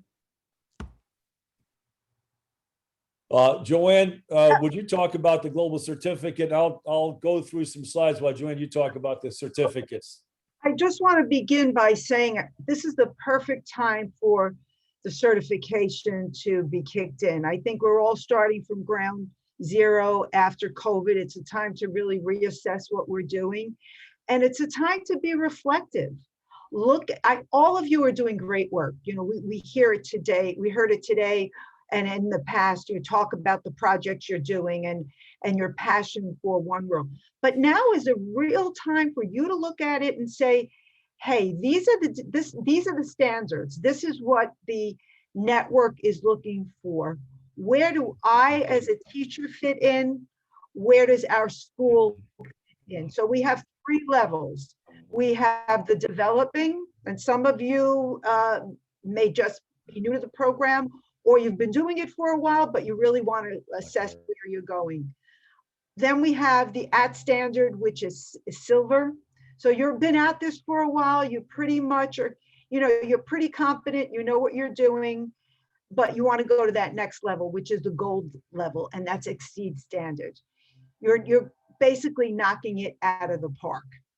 We're looking at each of the components with, and you can go to the slide, Joe.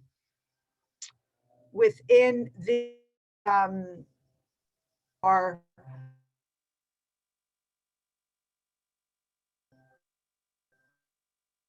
again, looking at the value. Do your core values reflect ethos and the foundational values with agreed upon by the entire group? Have you taken it then from a classroom level to a school-wide level, that these core values are embraced by the entire school? And then have you moved beyond the school to then include the wider community, which would make you exceeding standard?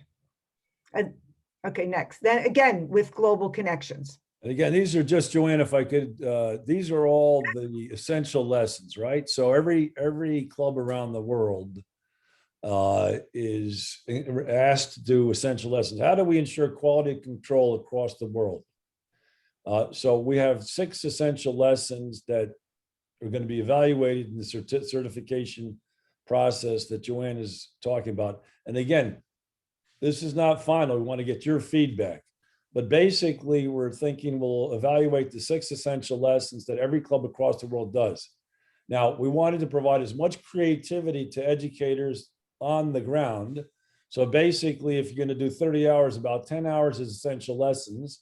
And the other 20 hours, as long as it's global competence, which is global ed, character ed, service learning, we want you to have a run with it. So as Joanne's talking about group agreements, and you can see the progression, one is just good in your club, another was good school-wide, and the other one you bring into your community. And Yeah, we're the same with core values. Over to you. Yep. We're working on a manual that we will distribute so you really get clear directions. And as you can see, the same. All of us are educators, we know Right. And so that's for the enrichment program. And you can see across the board. And then for the school-wide, Joanne, right? Same kind of thing, no? Yes, looking at those components, you have a leadership team in place. Is your school mission aligned to global competence? Beneath that, we gave you some suggestions for how you can document that. Do you understand the One World framework? And think about what are the knowledge, skills, and dispositions that support cultural competence or global citizenship. And again, we will have that in our manual, where we'll give you about 3 or 4 different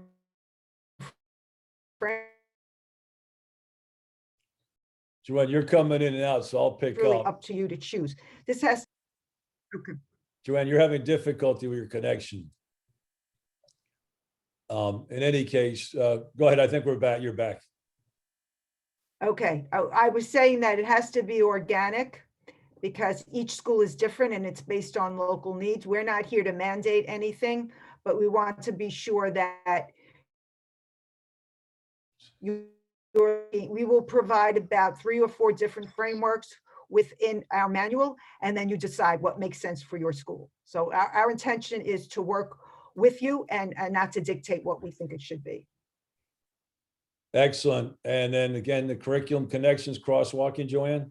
Joe, Yep. I'm sorry. They need the Spanish translation. It's coming up that they're not getting it translated. Yeah, in Spanish. we're working on that. Thank you, Liz. Yep, thank you. Yep. So what are those connections Right. to the curriculum? This should not be an add-on. Look for those connections. You're all doing such great work and you know that it's there. It's just a matter of having time for the team to sit down and to really unpack what you're doing. And I think Joe, you want to? One thing we've got, one that we're going to talk about our new website, we really want to share across the network. The principal goal for the new website is to really share experience, share ideas. And finally, the global action plan. I know some of us were working on it way back, 2019. Maybe you want to start from the beginning, look at what works, what has not worked. And it's, as I said earlier, perfect opportunity to be reflective and really think about what you're doing and to standardize some of the things that are happening across the network. Are we going to take a break or what are we going to do? All right, listen, we're now going to get presentations from One World, but we are having technical difficulties with Spanish. So give us a minute. We're going to try and get Juan on board. Can we talk to Juan? Can Juan hear us? Yeah, Juan. Juan, can you hear me? Yeah, yeah, I can hear you perfectly. I just okay. don't So know how what's are we going going to on. get you on here, Juan? We got to get moving. Okay, sure. I'll wait. So we're going to may stop sharing maybe for a second. Yeah, stop sharing. All right. And in the interpretation room, do we have his contact details?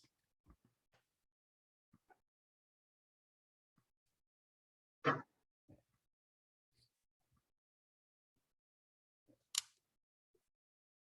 not picking him up. It's not picking him up. He's saying he's not here. Well, can you, so have him go out and come back in? Tried that already.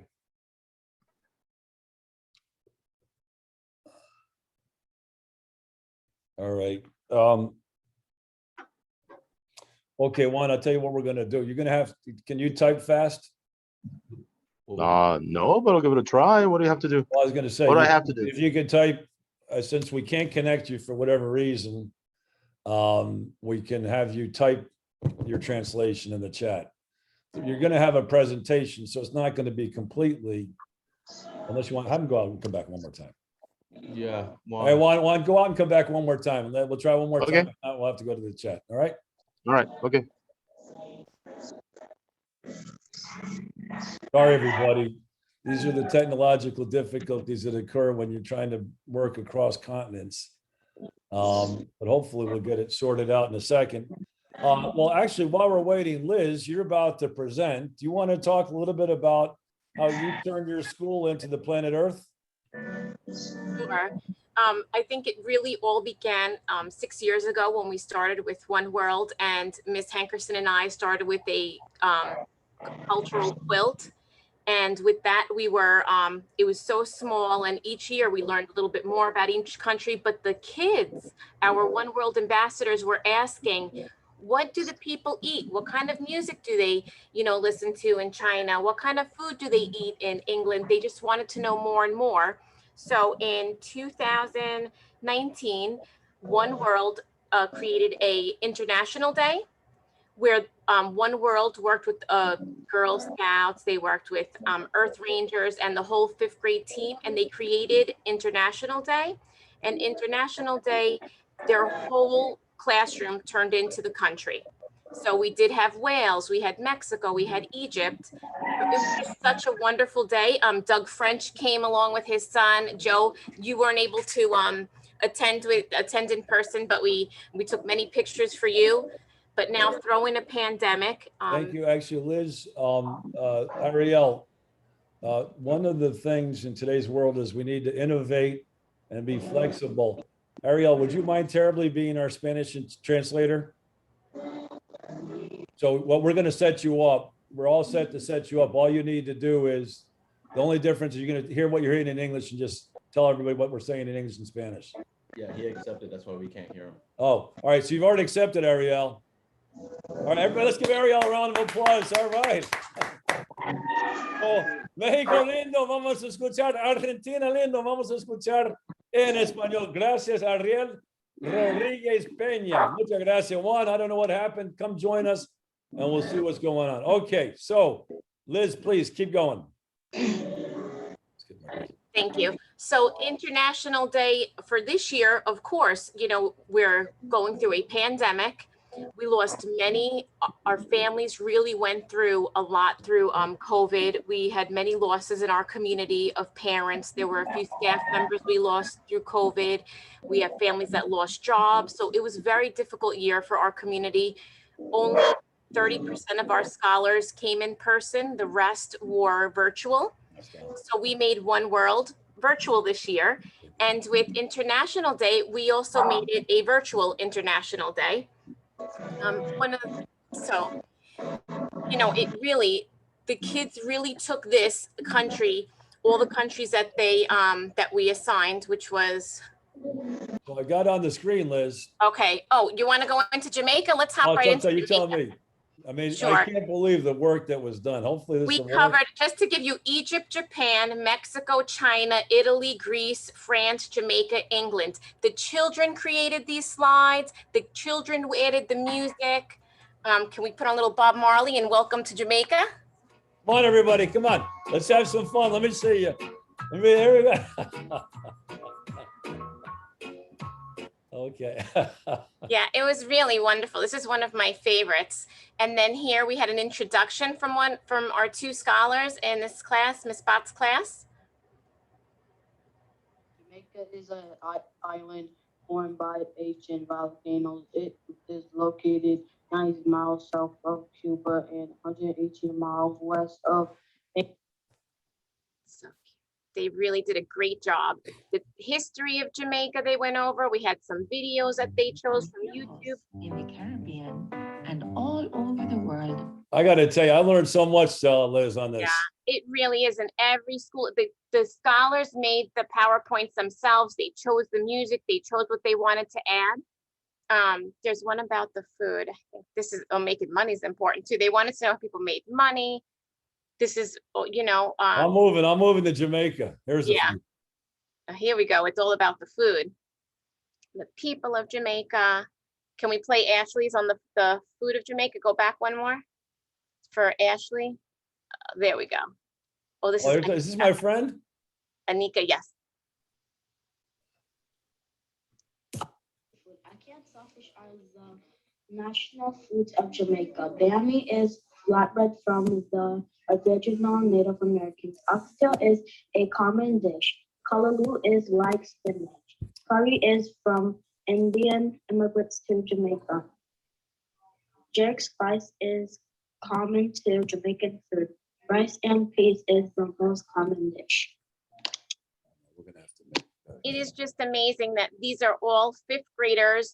Some children have special needs, special education, and they all came together and created our planet, you know, just visiting all over the countries. Our children are walking around with flags in their backpacks all over the day. And they're like, oh, so today I went to Italy, tomorrow I'm going to go to Egypt. And I have one of our boys that are One World, and he was like, Miss Moshkovich, he called me Miss Marvelous. That was my highlight of the year, Miss Marvelous. He said, Miss Marvelous.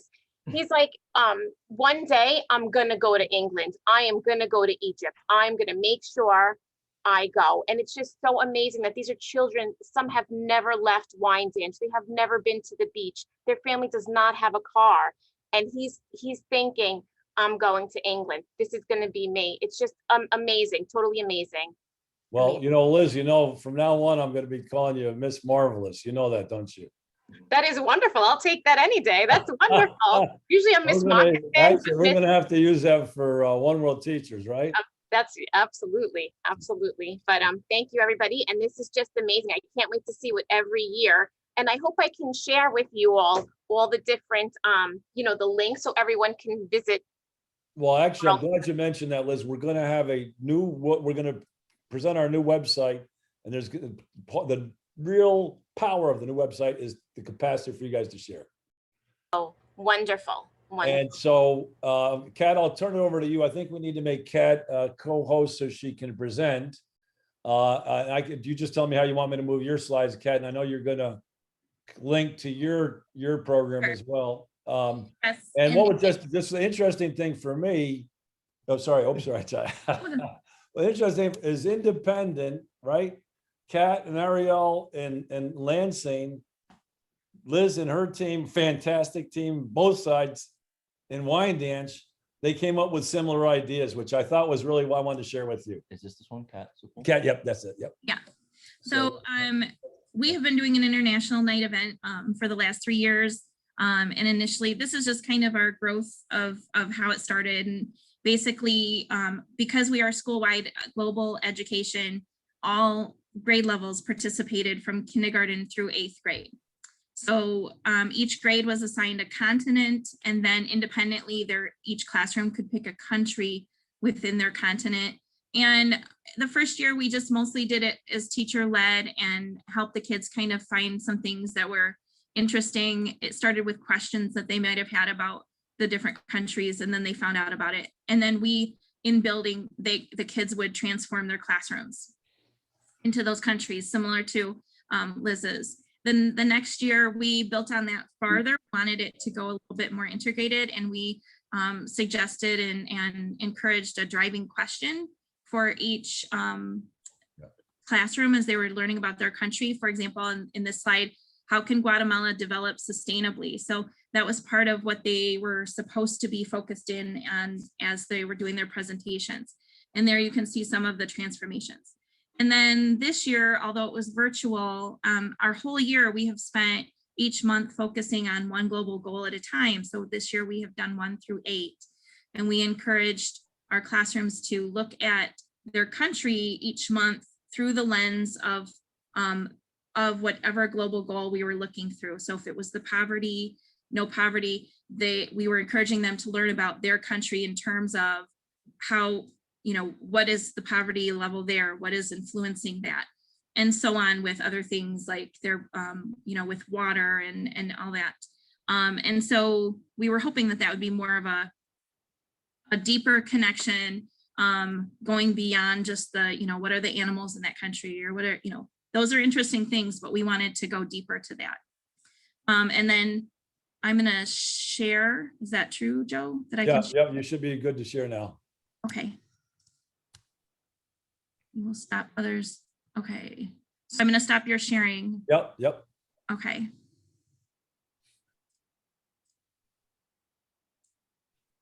And our virtual worked, I have a great cohort here who is Leisha Broom. She's on our call today, and she created this map for us.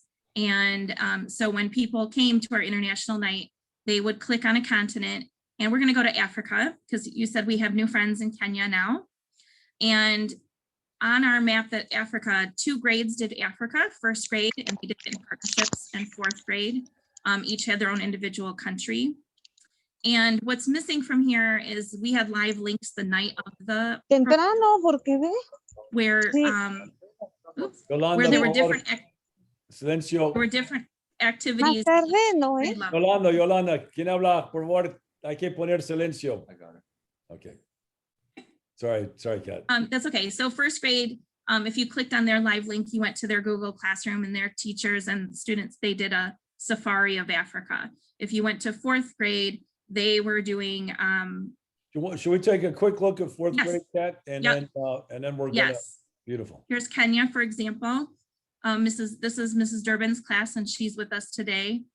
And so the kids created these similar to Liz, and they found out their facts. They picked their pictures.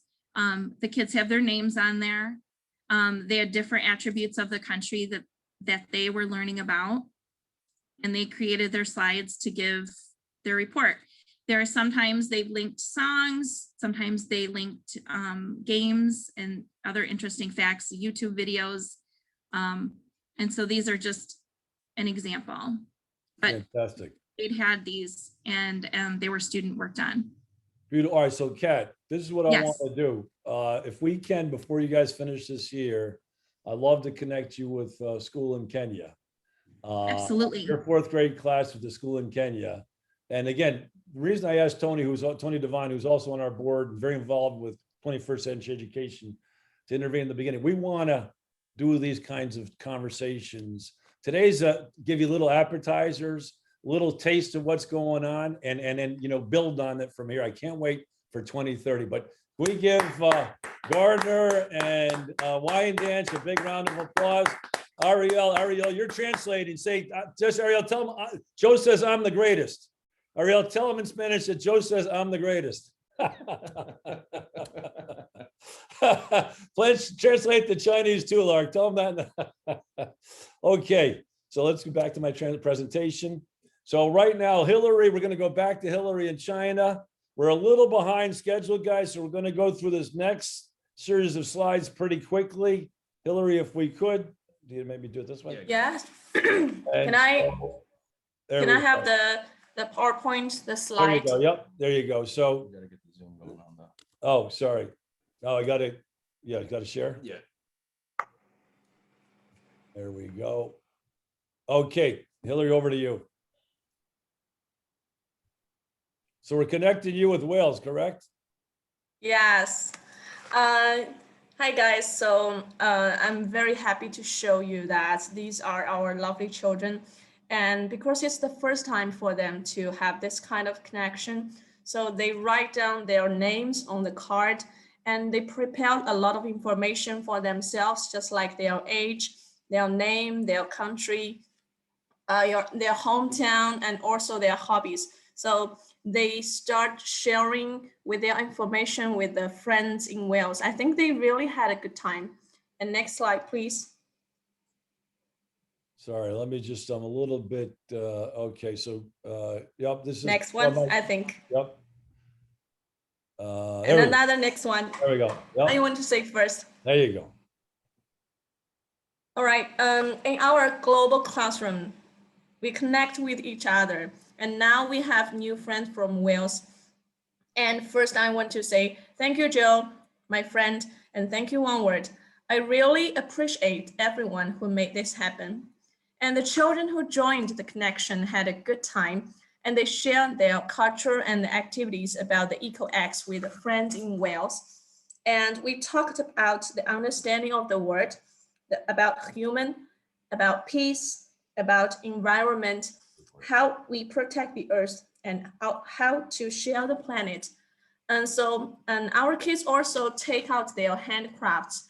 They show our friends what a climate is and how can human and have a kind of peace word with the animals, and what's their understanding, how they protect the animals. So I think they really had a good time.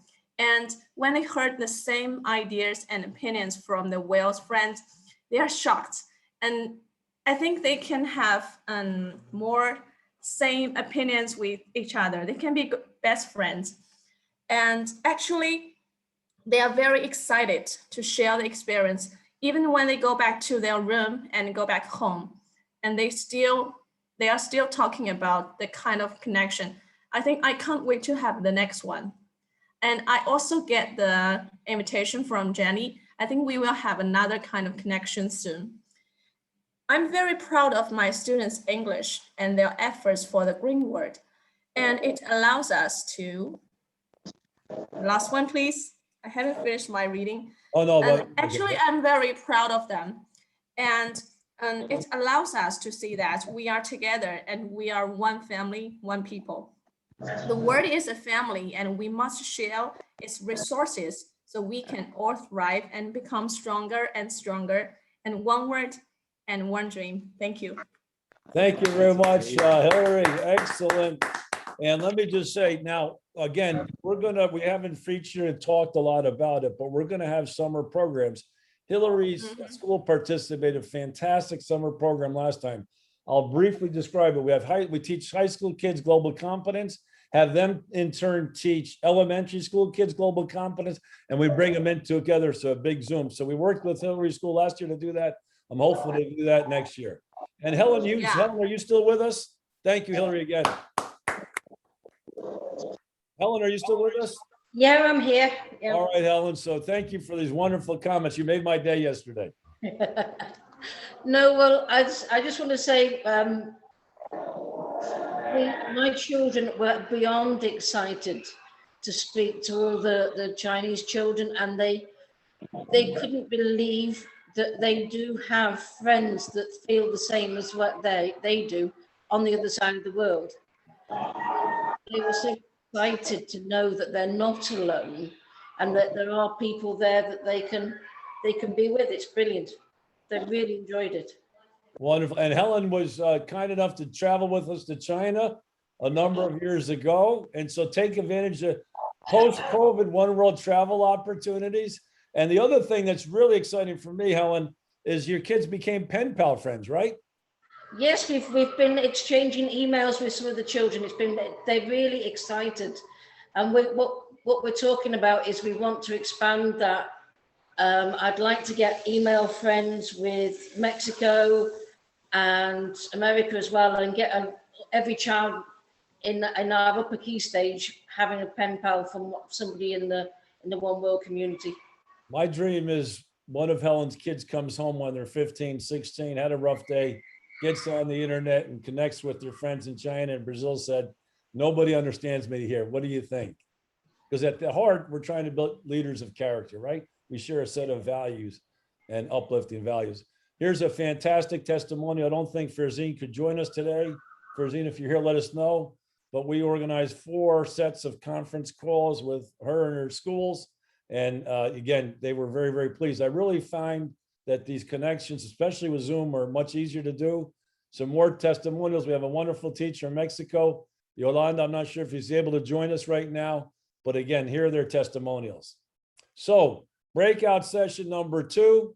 We're a bit behind, but Jenny, are you with us? Jenny and Lindsay, are you with us to explain the breakout session? Hopefully.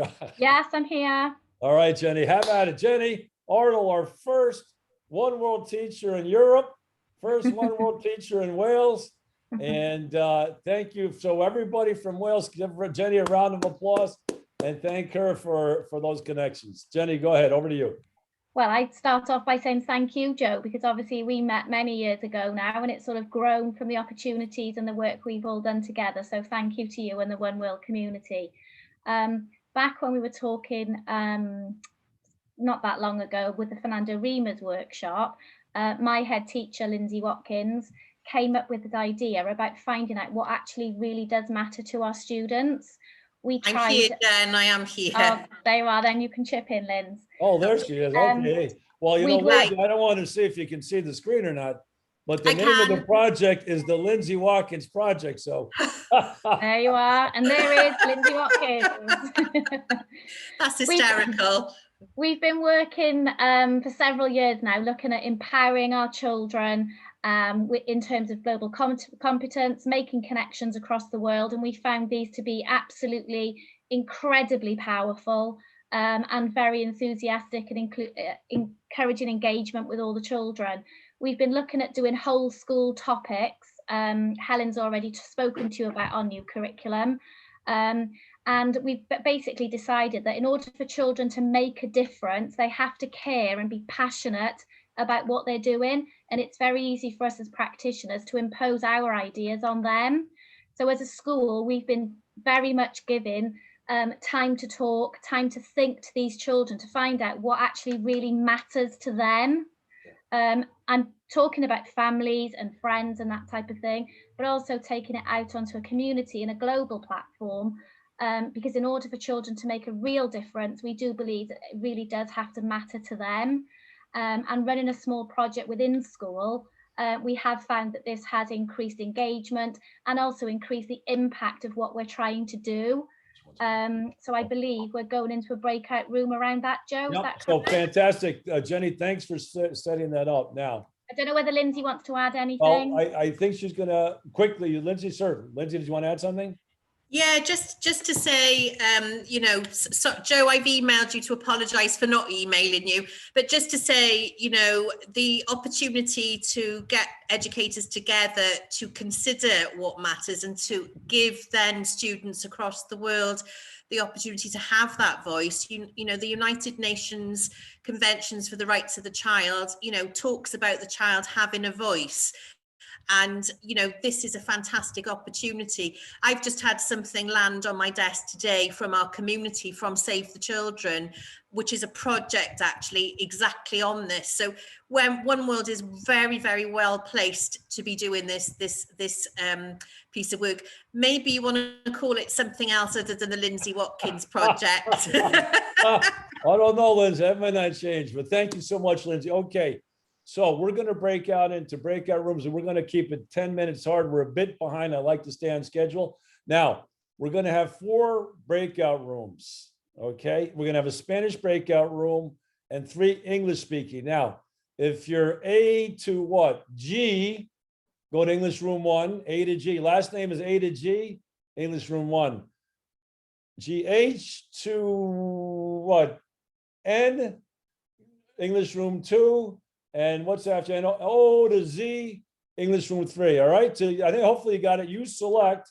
So Charlie, can we open the breakout room? So A to G, English room 1, H to N, English room 2, O to Z, English room 3. That's your last name. So Watkins, you're going to be, Lindsay, for example, Watkins, you're going to be in English room 3 if you would. And you can militate to get a new name for the project, but I'm sticking with, I like it, the LWP project. All right. And again, the idea is to use our student-centered thinking to understand what the kids want from us and really build this global enterprise. Who wants to work on this going forward? Who are the committees? You know, they're going to want to work on this going forward. So Charlie, is everybody ready? Everybody's gone. Yeah. Everybody's gone.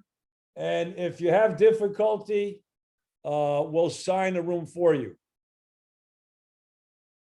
So, okay, everybody, hopefully we'll see you disappear. And for our Chinese friends, they can choose. Chinese friends obviously choose, well, I presume they'll be in the English room. Flip Unless, okay, so hopefully you're going, choose a breakout room, please. En español, que quedan en español, por favor. Because the Chinese alphabet's different, so they don't have an A to N. They don't? I don't know. I don't think Well, so. Lark Wen, yeah, Lark Wen, you're going to be in English room 3. Right. Hillary, what's your last name, Hillary?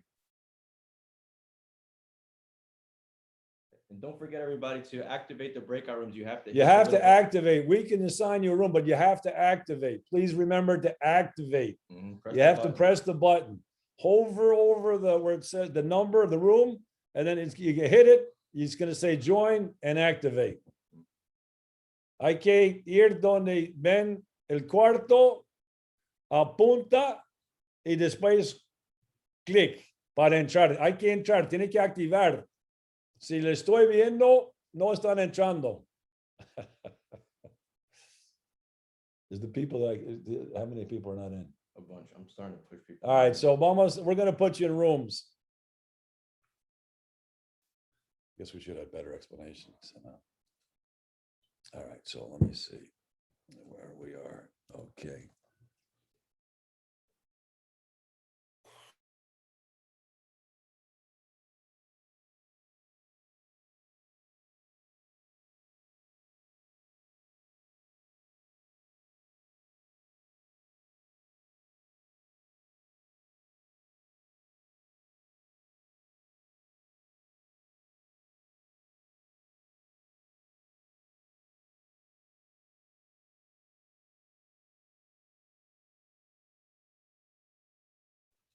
Miguel, ¿cómo te vas? ¿Me escuchas? Hola, sí, muy bien. Ok, ¿Qué tal? escúchame, estamos un poco atrasados. Sí. Si quieres participar, estás bienvenido. Y si no, vamos a estar contigo en 15 minutos a 20 minutos. Si Muy quieres. bien. ¿Ok? Perfecto. Ok, Sí, por gracias. ahora voy a avanzar con otras tareas Sí, y espero mi exacto. turno. Perfecto. Gracias. Gracias. Gracias. Ok.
We're gonna get Brett and Chrissy.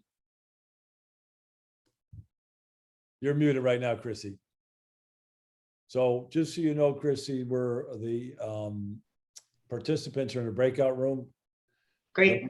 They'll be coming back shortly. We'll have the sharing and then it's over to you. No problem. Sounds good. Yep. Excellent. Thank you so much. And I'm wearing my new One World t-shirt from Gartner. Very nice. One thing we got to talk about is swag. By the way, actually everybody loves the logo.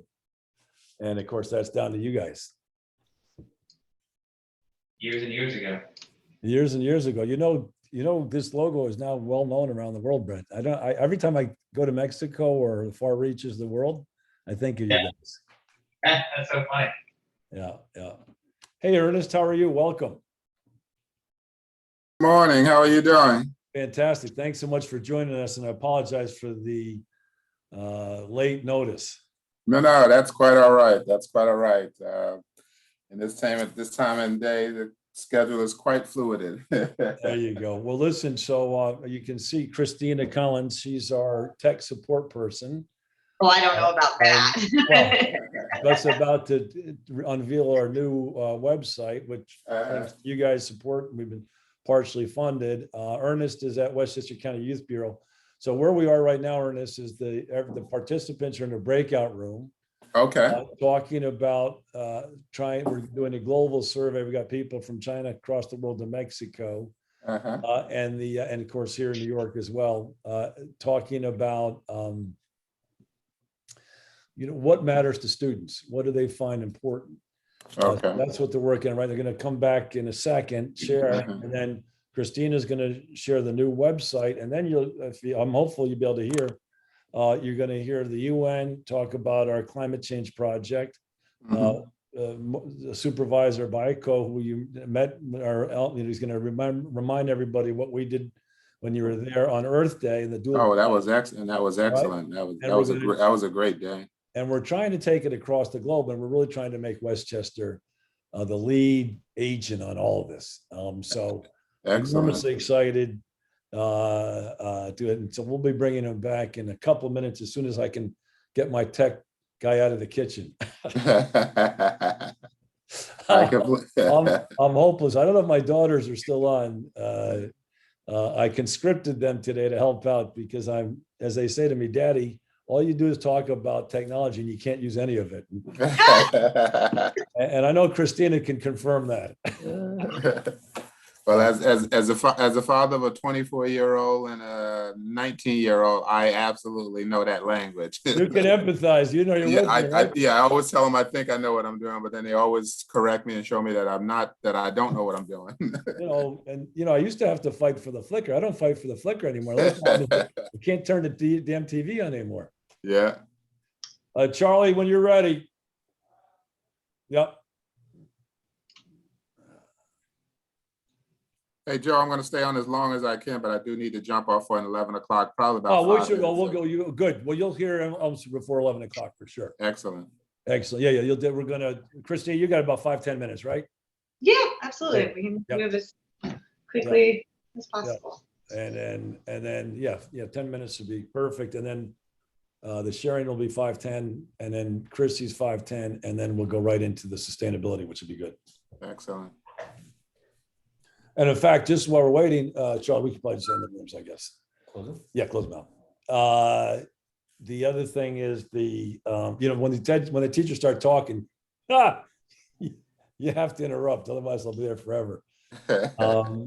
But we're also launching, and so I will send you. We're having an event on June 17th at 10 a.m. It's going to be a webinar organized by the UN for Westchester in the United States.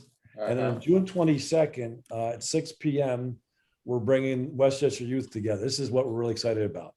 Okay, excellent. Yeah. So good. All right. Well, I look forward to the presentation. I'm going to step away and grab. Thanks so much, Ernest. Good seeing you. Thanks so much. And grab a cup of coffee. I'll be right back. Good for you. Yeah, I reminded you, I guess.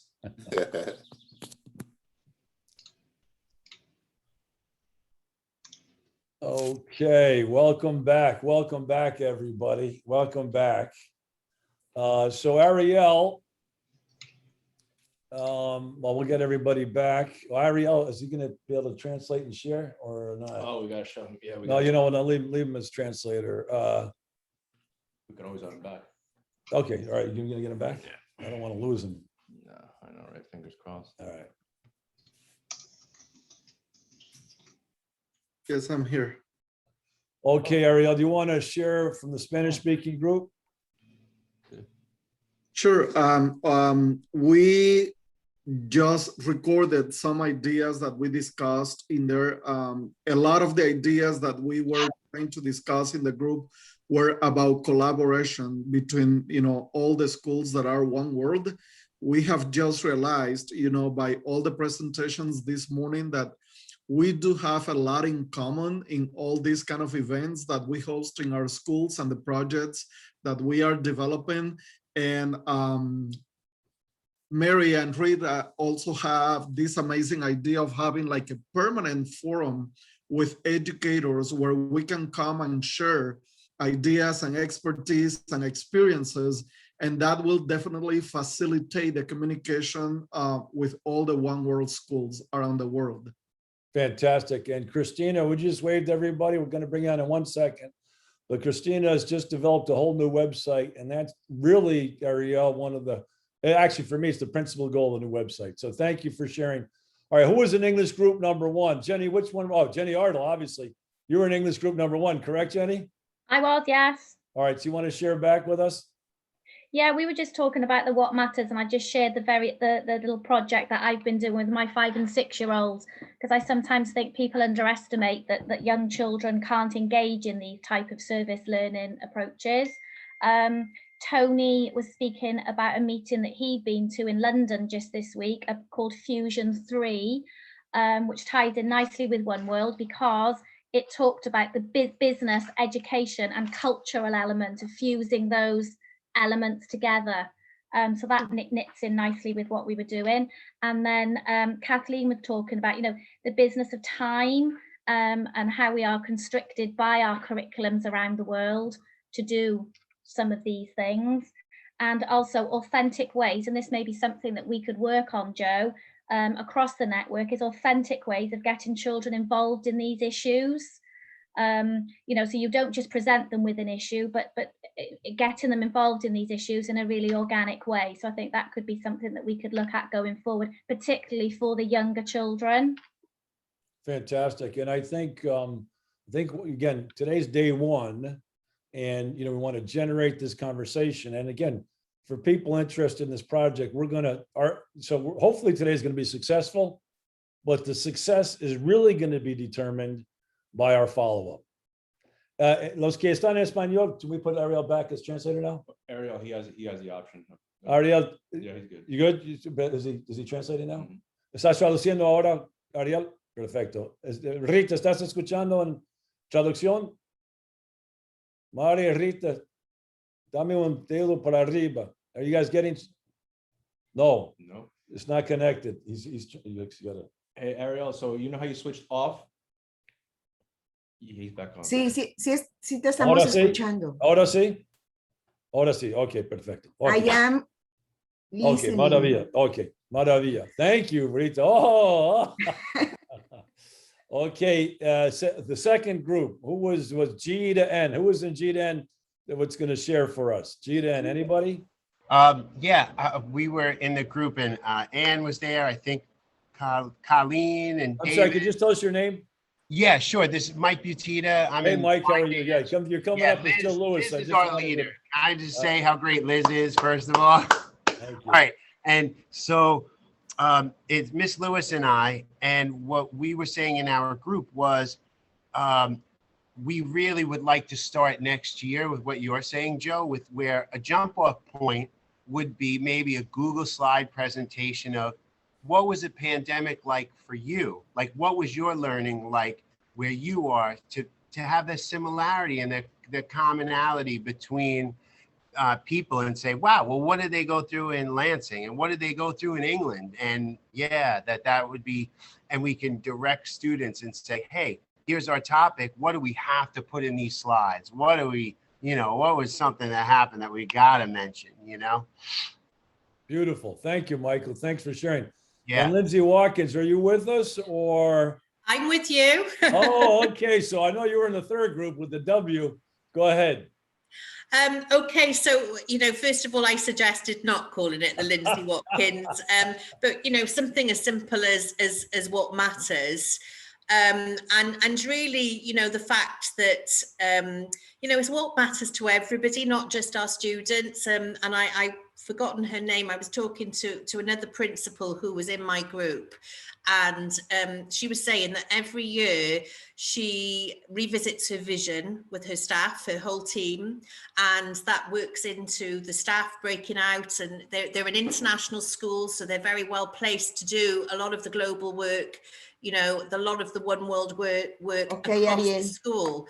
And she was very interested, I think, in taking that another step forward and taking the lens of the One World work, but also the pupil voice, and have her staff think about that when they revisit the vision. And I think that's really powerful, starting at, looking at it from a strategic point of view. We were also then talking about things, somebody else commented in the group about something that they do in their school, which is also an international school, and the fact that actually they do certain things in their One World group that, isn't necessarily around what matters to the student. They just follow the One World program, but in their class, they actually do things such as coming up with a whole sort of mandate for their rules around what their class believes in. And I guess that made me think then that probably a lot of educators do this what matters type of work with their class quite naturally without even thinking about it. So it's not just about what matters to the students, but what matters to us all, doesn't it? But it's also about giving the students that opportunity to have that voice. So I guess what this really sort of leads into, Joe, is your dream of One World Club, One World School, One World Community. So yeah, some really good discussion and suggestions and reflection. And, I also thanked the Chinese colleagues and said Sheshe for being here so late and to wish them happy Dragon Boat Festival for Monday. So sharing a little bit of my Chinese knowledge as well. Well, Lindsay, thank you very much. All right, thank you for our sharing, people. And thank you for the breakout room. Great work. And we're going to follow up with all of this. I mean, one thing you do well, I think, is clusters. So I want to visit with you and figure out how we can create One World clusters going forward, where the schools can work together and best practice. Great work, everybody. And we're still undecided about the name of the project going forward, but we'll work on that, Lindsay. Thank you again. All right, I'm going to turn it over to Christina Collins while I go back to the presentation. But Christina Collins is our secret weapon. Again, Kat, you loved our logo. Christine, her husband, have Brett stick his head in the fixture if you could at some point, Christina, before we go. But one thing that gives me great pride is Christina and Brett would have been with us. There he is. There he is. He's a British American import. But basically, this logo has grown across the world. I can't wait 100 years from now when this logo is synonymous with peace. But I take great pride in Brett and Christina's design. I think it's a great competitive advantage for us. And so, Christy, would you share a bit? Can you share the new website with us? Do we need to make her co-host? Would you share the new website with us and walk us through? I'm very excited to. Thank you. It's nice to see some familiar faces, especially the Wales team who I got to meet one of the times that they were here. And it's been a really exciting journey. So the website that we've been working on most recently is just the next level, the evolution of One World as it continues to grow and change and become more and more successful. So I'm gonna flip my screen over. Let's see here. We didn't have any luck with mine. I forgot one out of Miles. Jason, the outrageous disaster. All right, is that working? Yes. You can see my screen. Great. Rocket pack. So this is the new homepage for the One World site. And People, silent, make sure you guys, ladies and gentlemen, silencio, por favor, silence. Silencio, silencio, silence, people, please. Thank you.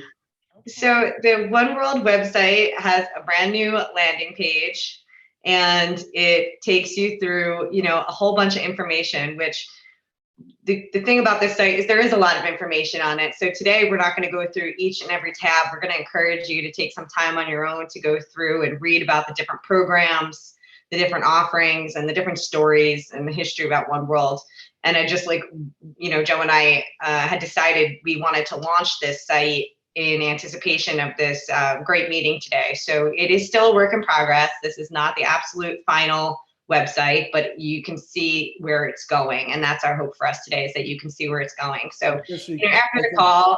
Chrissy, if you could just scroll down again, because Sure. there's some fantastic features. Yeah, I was going to jump into each one of these sections, actually. I just wanted to make sure. I just wanted to highlight two things. Well, I just wanted to make sure we highlight events page.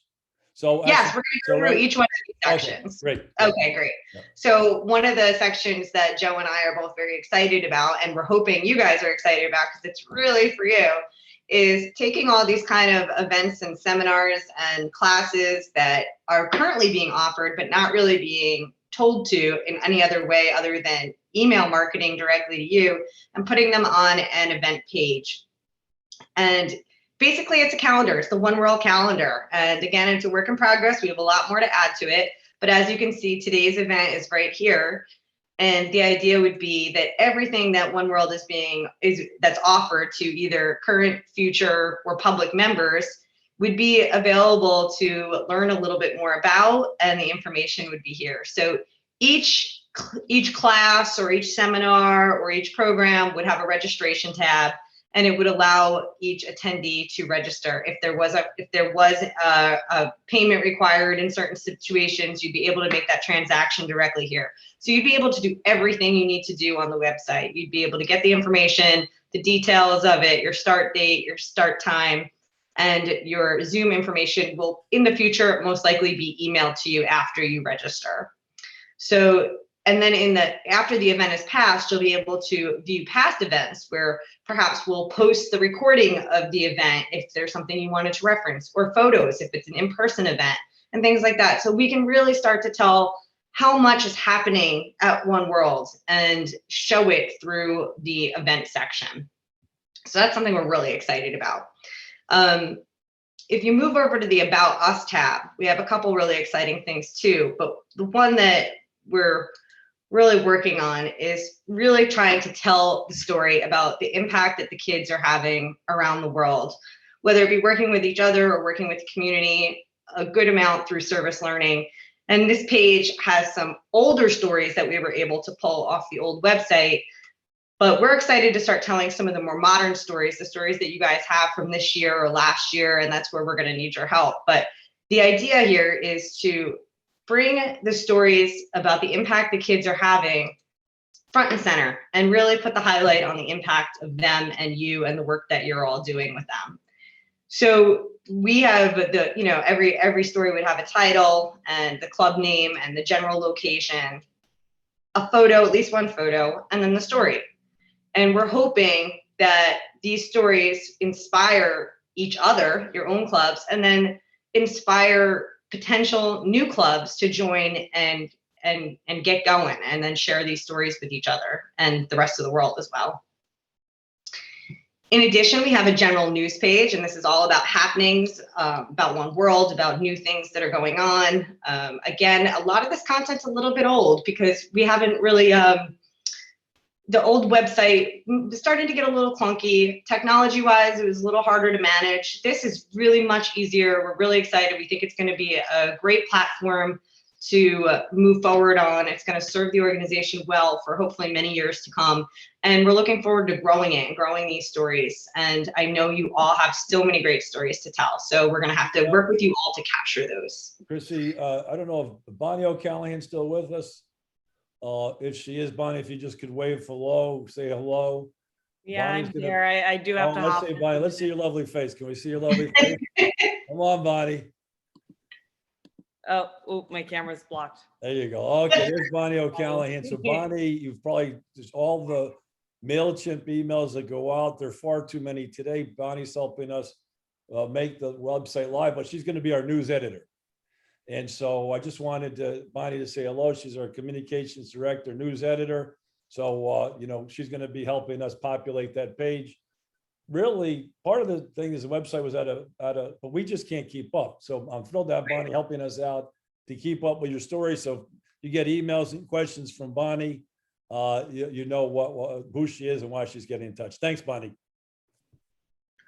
Yeah, so really we are just trying to tell as many stories as we can, but we had to simplify the format in order to do so. And so that's really, and I think it just bubbles up that content, makes it easier to understand. So right now what we're looking at is sort of the general view. Nobody's logged in at this point. This is just information for, for the world to see if they were to come to the website and want to learn about everything happening at One World. You all in the next few days and the coming weeks are going to get some emails about your membership, and we're going to be importing all of you, not necessarily importing you, we're going to be asking you to re-sign up with an educator level membership. And what that's going to do, and I'm going to log in and pretend I'm an educator member right now. So once you have your username and password, what's going to happen is you're going to go to this login button and you're going to enter your username and password. And again, all these details will be sent to you in an email. And then you're going to see that our tab up here has changed, and it's going to be for members. And this is going to be right now, which is the highest level view, which is the educator membership level. And it's going to allow you to view things that you're used to seeing. For example, your essential lessons, the access to the Google Drive curriculum, those things you should be familiar with. And I'll just click on them for a second just to reinforce. So you're used to seeing some of these essential lessons, and we're going to grow these out in addition, but these are really the core that you're all used to seeing. And this will give you access to the general lessons. Then you're also probably familiar with the One World Google Drive curriculum, which we're hoping to eventually change over to independent web pages. But for now, that's just how you access it, the way you did on the old site as well once you logged in. We talked about success stories for a minute over here, and it's really important for you to be able to tell that your success story and get that over to us as soon as possible and as easily as possible. So all you would have to do when your club has a story worth telling is to log in, go to your membership tab, and click submit a success story. And then you just have this very, very basic form that's going to ask you for your name, your email, your club name and location, the title of your story, and then a feature image. You also have the ability to add additional images if you'd like. And if you have a video link, you can certainly submit that as well for publishing. And then when you hit the submit button, and that would send us the story with all the information we need to then easily translate it to this success stories page. So we hope that that's a much easier way for you to communicate your stories with us so that we can put those on the website for you as fast as possible. We do have a translation tool. We're still working out some kinks with it, but right now you could select on the language and we can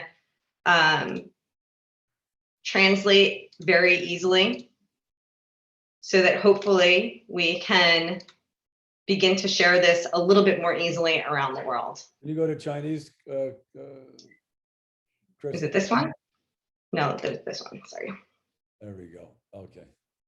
Beautiful. I don't know how accurate this is. It is powered by the I'm confident. I'm very confident. It's very accurate, Tracy. Yeah, which is amazing. I mean, it's really amazing what the technology, how it's changed in the last couple of years and continually improving.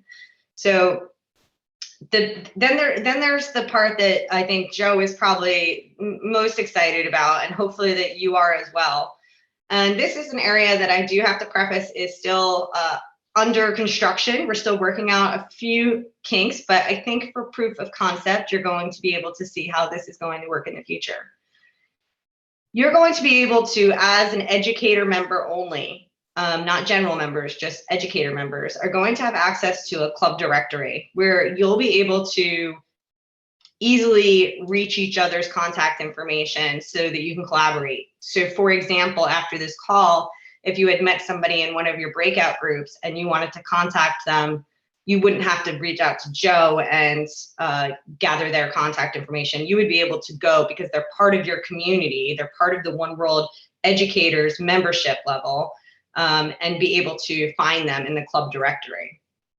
So right now we've got a few sample people in here, and you'd be able to sort them by country. So you weren't, you knew the person was from Mexico, but you're not quite sure of their name. Hopefully by sorting it, you'll be able to find each other a little easier. Or perhaps you saw a story, a success story, and you wanted to learn more about how that club approached it. And so you wanted to reach out to that advisor for more information. You'd be able to do so on your own. This is I'm not going to click this because it's going to open my email, but it will just open your email automatically so that you could reach whoever you need to reach.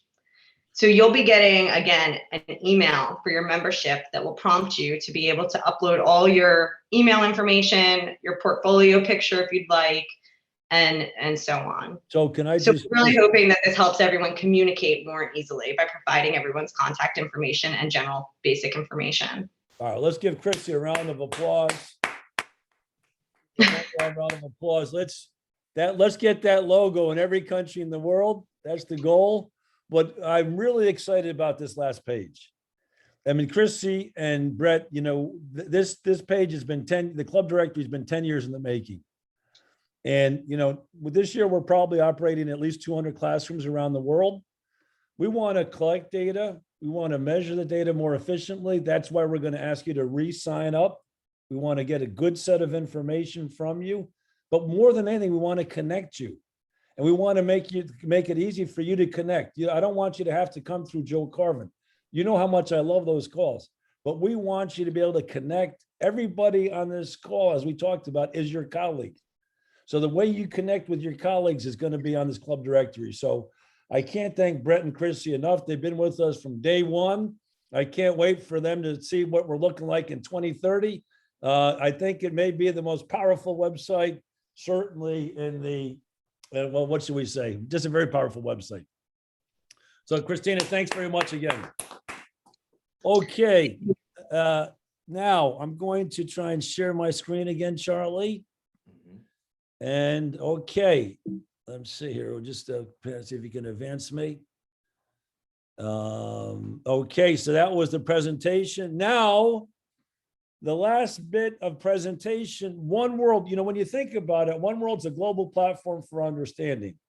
One World's a global platform for change. So we're about to hear from the United Nations, Miguel Alejandro, hopefully you can hear me. We're going to hear from Jenny again, the first school in the One World community become climate neutral now.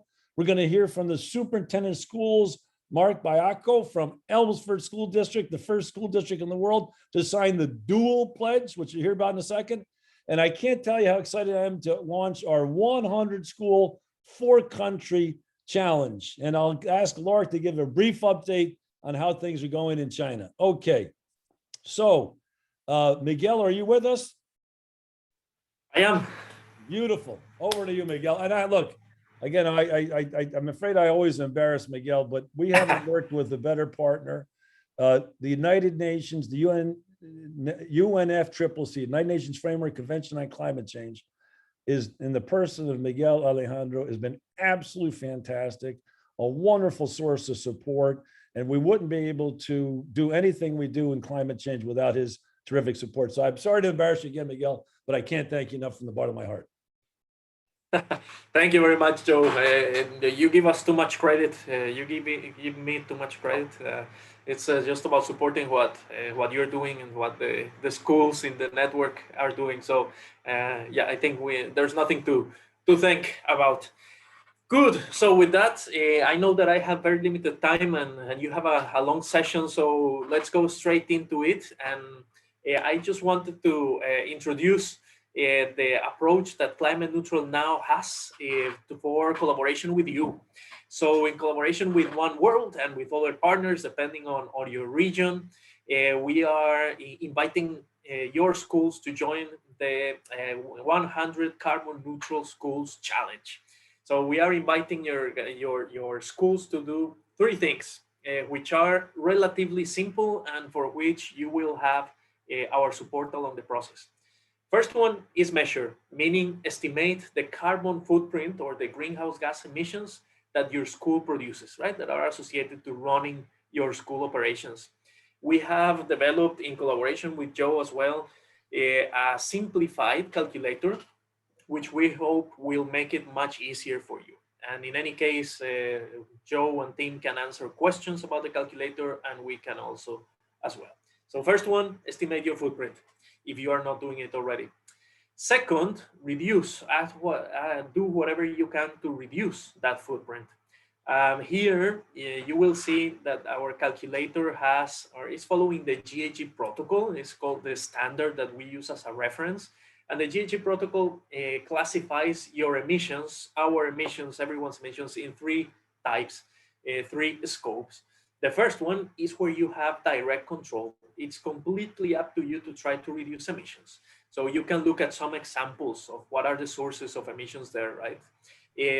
For your case, schools, it might be if the school owns some cars or some buses or things like this, or if you have a generator for electricity at your place, these are direct sources that you own, that you control, and you could try to reduce there.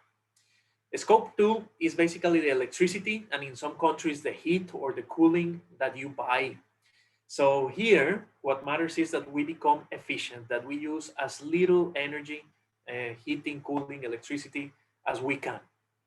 And the third one is everything else you can think about.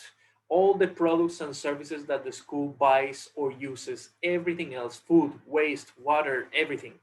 So here, reduction of emissions is not so easy because it doesn't depend always directly on us, but we can influence it. We can still have an influence or trying to reduce.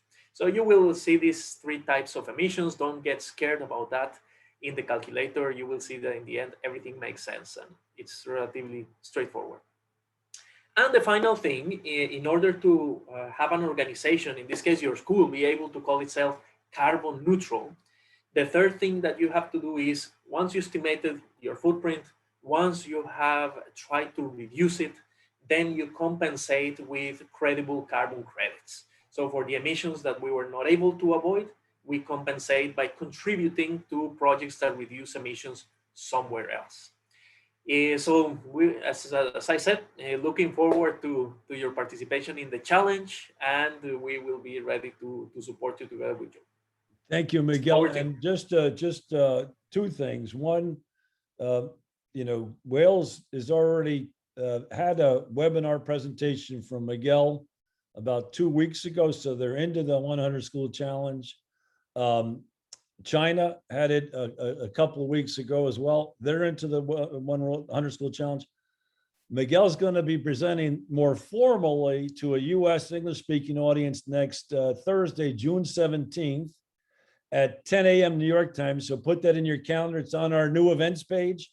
But Miguel's going to be presenting more formally on this to really walk US schools. And we do have a friendly competition that we'll talk about in a second. But again, Miguel, and he's going to be presenting in Mexico in the not too distant future as well. The good news is Miguel is bilingual as well. So Miguel, thank you again.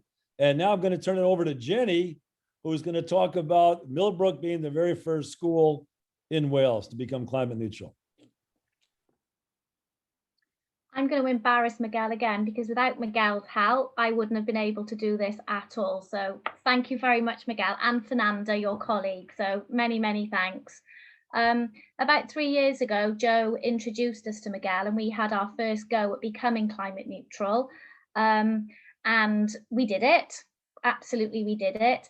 But this time round, we found it a lot more efficient to do. And the biggest power of it, of us doing it, is involving and empowering the children. So we used Earth Day this year to launch the project.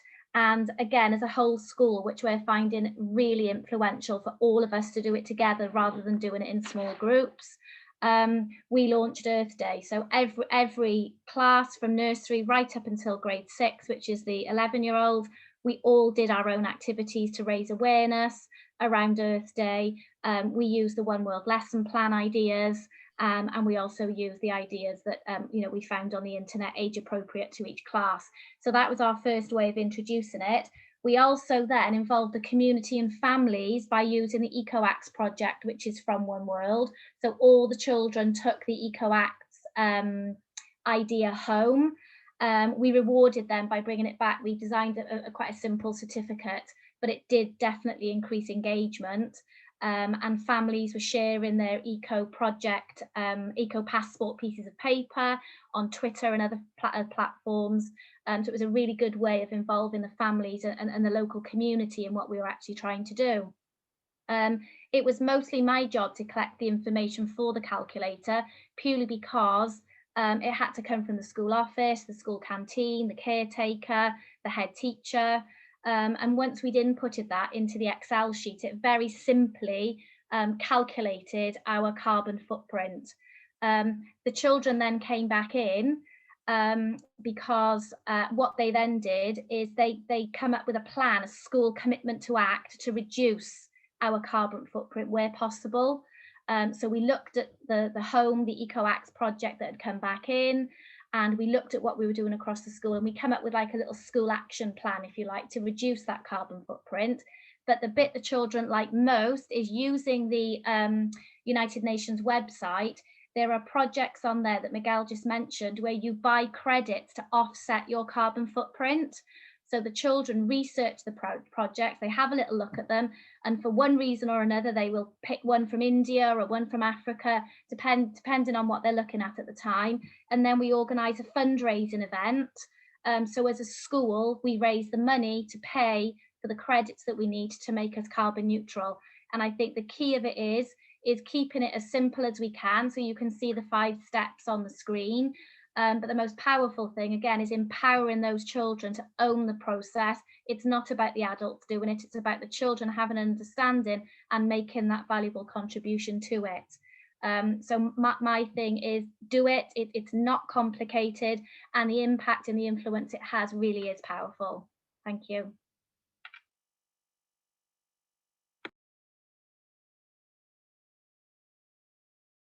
Joe, you're on mute again. Mute. Sorry, it keeps muting me. I don't know why. I know, I'm joking. So listen, Superintendent Baiko, we're from Wales over to New York. Are you with us? I am with you. Fantastic. Over to you. Thank you so much. All right. Thank you so much. Thank you all for having me here this morning. As I was saying in the breakout groups, this is just truly an inspirational group. I've learned so much from One World and from the interactions with many of you. To all of you who are vital components in our International Day celebration, thank you for your partnership. That was really a remarkable event. And it kind of kicked off for us truly what our goals are here in Elmsford, which is to build organic, creative, and fun activities centered around not only celebrating our diversity, but also creating a better environment for everyone. So we went ahead and we took the dual pledge. During this dual pledge, basically what we're looking to do is, as I said in the title there, protect, educate, empower, and improve. Those really are the goals of our dual pledge, and we hope to continue to create robust programs as a result of it. Next slide, Joe. On Earth Day 2021, as I had mentioned, the EUFSD is committed to the Let's Go Zero and Carbon Neutral Now campaigns, that being the dual pledge. As you can see in the background there, the picture is basically all of our Green Club members from Alexander Hamilton High School, which is a middle senior high school in the Elmsford Union Free School District, as well as some of our administrators. You can see Joe's there, some of our elected officials, and I was present for this event as well. one of the things that we had was an artist that came in and painted that mural in the background.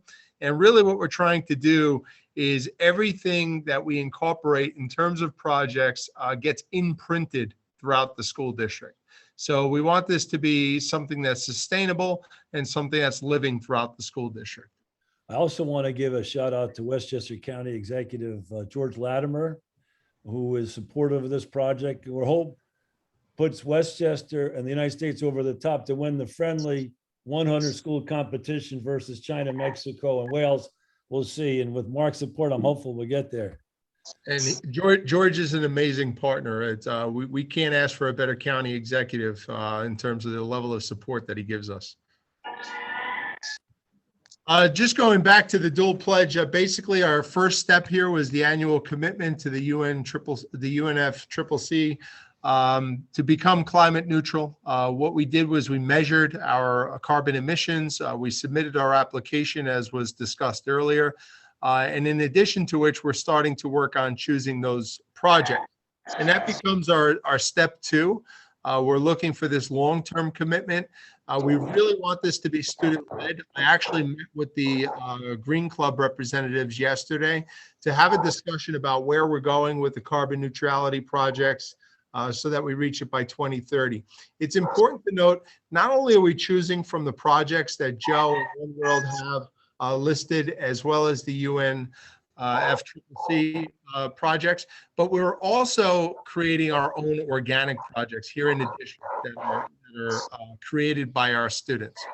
What we know is with the full support of our county team, and even our mayor was present for this, so we know that we have the village support. What we're going to do is we're going to be able to build something that is truly meaningful, not just in the school district, but also throughout the village and county. The other thing I just mentioned, one thing we're doing here, we want to replicate across the globe, is to help our students become among the most eco-literate in the world. So Mark is helping us bring high schools in Westchester County together to talk about climate change.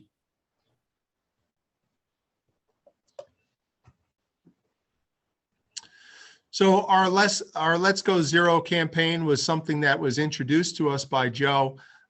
Thank you, Joe, for doing that. And as I understand it, we are the first school district in the United States of America to go ahead and take this pledge, which is very rewarding for us. It's a great opportunity for us to build this program here.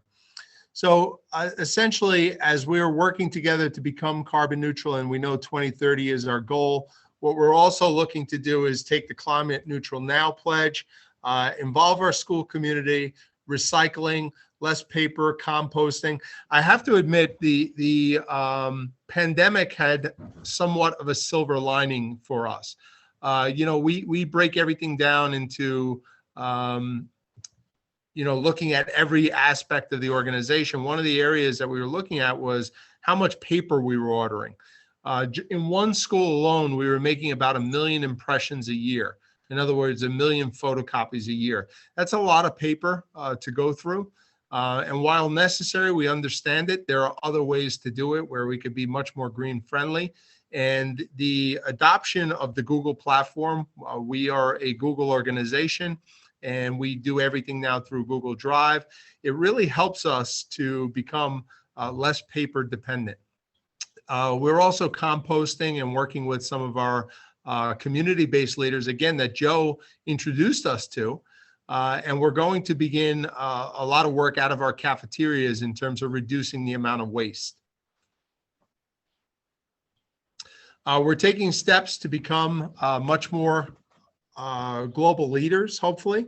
And in doing so, we made that dual pledge, but we're also looking at school-based projects that support biodiversity. One of those areas is the sustainable garden that I was talking about. That is a district-wide approach. They started at Hamilton. We have a courtyard inside the center of the high school building, and they put a tiered garden in there. And they're also looking at rainwater catch basins to be able to create a more sustainable environment. That's eventually going to spill over, and that project will become much larger and district-wide through all 3 of our schools. We're also looking to lead our waste savings measures. As Joe alluded to, we're partnering with Westchester County to start this Let's Go Zero campaign. And we're hoping to be the first county in the United States to be a green county, so to speak. Not to be mistaken with Greene County just north of us. We truly want to be a green county. The sustainable student leader development is really where it's going to be at, and making sure that our students lead these efforts, because it's one thing if we can do it, it's another thing when our students do it and then they continue to do it in the years to come.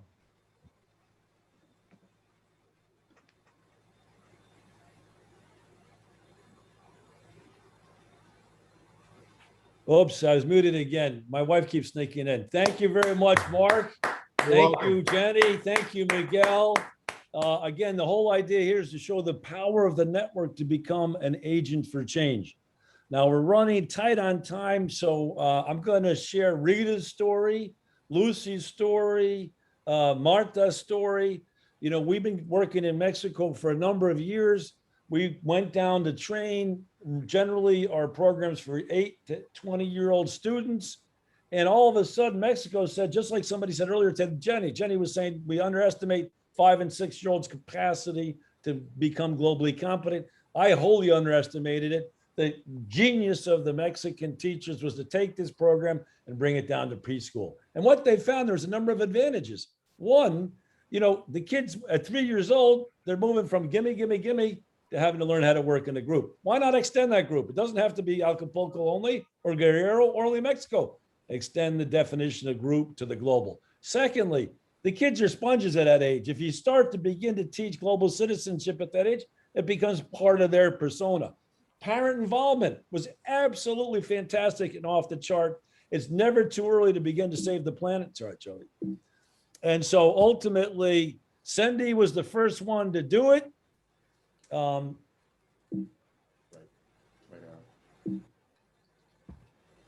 It's never too early to start. And then here we did the global connections with another city in Mexico, Chimpancingo, and it led to great involvement. Rita, ¿quieres tomar un minuto nada más para compartir lo que he perdido?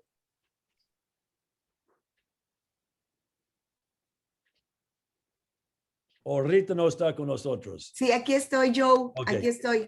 Okay. ¿No te escuché? ¿Qué me decías? Si quieres captar lo que hicimos en un minuto y dar gracias a la gente que te había ayudado. Sí, bueno, pues muchas gracias porque One World se instaló en educación preescolar gracias a una idea de la maestra Marta.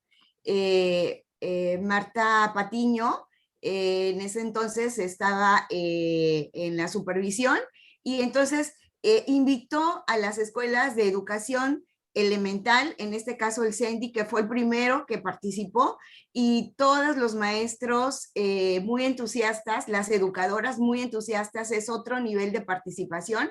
Mis felicitaciones para todas las educadoras, todos los jardines de niños que se han venido incorporando tienen algo especial, porque ellos están parados por la transformación. Okay, Marita, I'm going to translate now just quickly. Okay, so we wanted to give thank you to everybody that worked. It really was a committed group of teachers that decided that, yes, you could take it to the preschool level and share these ideas, and they shared them very successfully. And the idea spread like wildfire. Now, Lucy, who works with the state of Guerrero, is looking to take One World across the state of Guerrero preschool. In addition to that, preschool is part of the Constitution of Mexico. So ultimately, every community has a preschool. And ultimately, also, they teach civics and citizenship education. So there's a number of things we're able to take advantage of. And the strategy and the point here is, you know, One World's a catalyst. We have our ideas, but you're 10 times smarter than we are. You're going to forget more than we are. So just take what we're doing and make it better. Última palabra, Rita, 30 segundos. Bueno, pues muchas gracias y estamos aquí dispuestos a transformar el mundo a través de One World. Thank you very much. And we're here ready to transform the world. Muchas gracias, Rita. And let's aplausos for our innovative education teachers in Mexico. All right, it's 11 o'clock. We're supposed to stop here. It's very late in China. So everybody, we're not going to be embarrassed or disappointed if you need to leave. If you want to stay for another 10 minutes, we're going to do one last breakout session.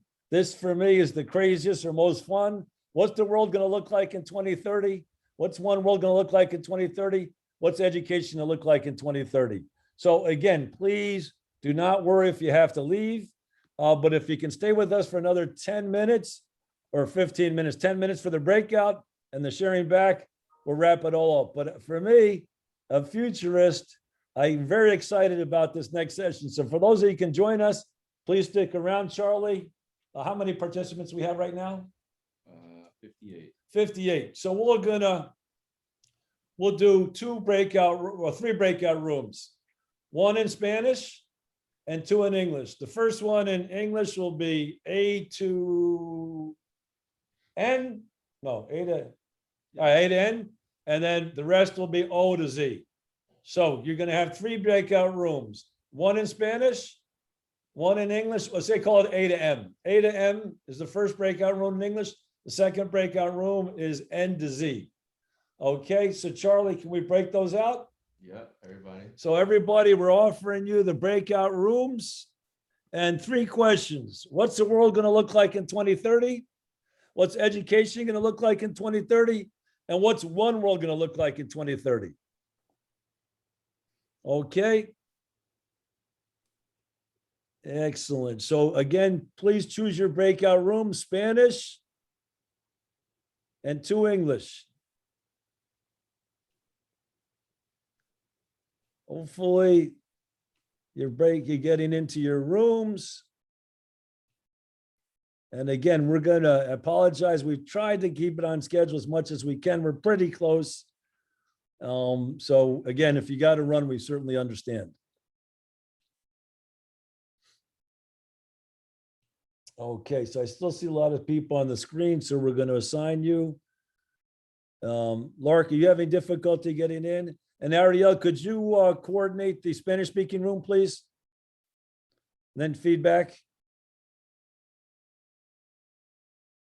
Can Ariel hear me? I think so. Ariel, can you hear me? Ariel?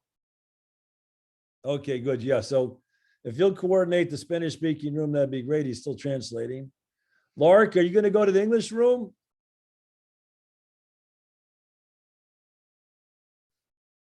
And I see some of our friends from China may need a little translation. Lark, it's up, you'll figure that out, but you can do that from the English room, I guess. Okay, so you're just assigning? Okay.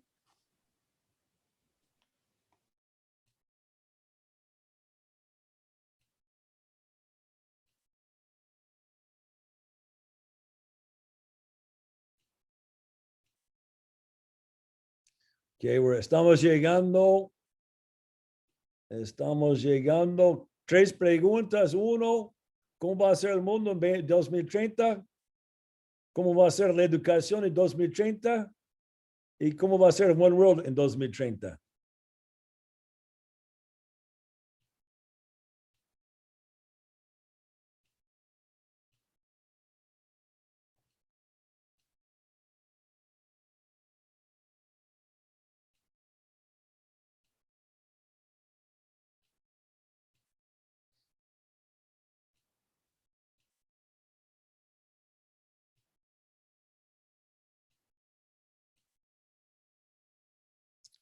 Put the Chinese woman in England, English speaking.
because that's definitely going to be part of the process.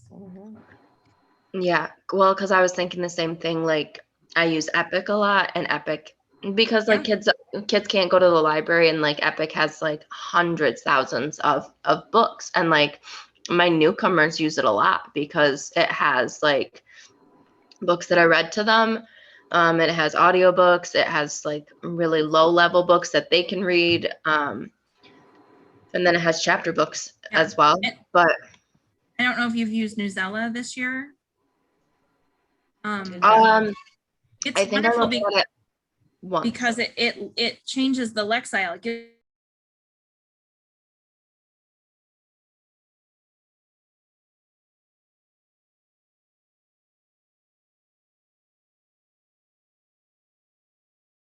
como que más fuertes y solidaridarios.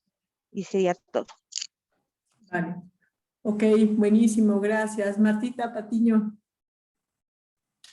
Pues yo lo que he reflexionado junto con los niños y todo es que el avance de la tecnología nos ha ayudado muchísimo para podernos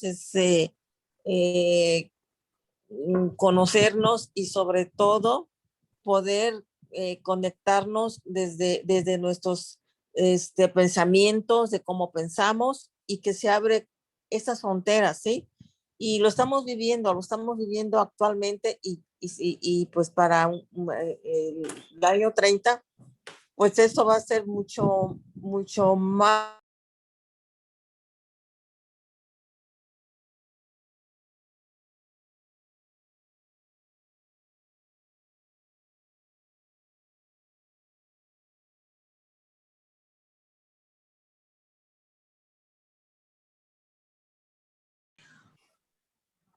I think that we are in conflict a lot of times with what is being talked about or discussed at home. And so it's like, I think there's some aspect too of how we can help educate the whole family, not just the students in our classrooms, but the whole family and even some of the educators, not all educators are on board with this either. Some of them are really into this is a waste of time. Kids just need to know how to read and do math. And so it's educating everyone the importance of this. It's not just those people who are on board, so to speak. Yeah, and I really agree with you there. I think, we're really big, strong advocates of the parent-teacher relationship, right? And to see that getting ever more stronger, because parents, ideally speaking, are the primary character moral educators, and schools play a supporting role, right? It's not the other way around, ideally speaking. And I think like when we talk about the community in the world, there's an amazing piece that's skipped over that I think needs attention going forward. So we go from the individual to the community, to the world, but we skip the family and the extended family. So there is very little done, if nothing, right, to help our young people to create good families and good extended families, because that's actually the fundamental school of relationships, right? Where we learn to get along with people who are very different from ourselves. Everyone in our families are completely different from us, right? So, I think this is a great school, and I don't understand why this is like skipped over, right? Do any of you guys have any thoughts on this? What the challenge is, and maybe what we can do to put a little bit of attention on this going forward, right, in the years ahead? I want to say one thing coming out of the pandemic. I think this year the family relationships have been stronger than ever. Yeah. Just because they sort of had to be. And I did home visits for all my kids multiple times and got to actually know the families, and they felt comfortable texting you when you called. We'd never had that before. You never really gave all your parents your phone number to text you or had Google or whatever, so I think moving forward, that's a huge benefit coming out of this year. And then maybe we can start building that global awareness with them, because now we are starting to look into their lives a little bit and see where we can make a difference as a whole.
Okay, well, listen, thank you very much, everybody. That was the first time I had a chance to visit some of the breakout rooms, and the conversations are fantastic. I'm coming away convinced that our original thesis kicking things off today, that today's day one of the conversation is very clear to me. We're going to have as many conversations as you want this summer on as many topics that are of interest to you guys.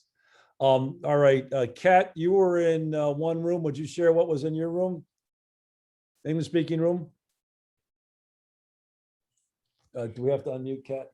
Supal? We were talking about the need for universal technology for all students, and that we have to find those ways to connect, like kids all over the world, not just in the United States, love TikTok, and they like those connections. They find ways to connect with each other, and that would be such an interesting way to do projects from afar, but together, using the technology that the kids enjoy.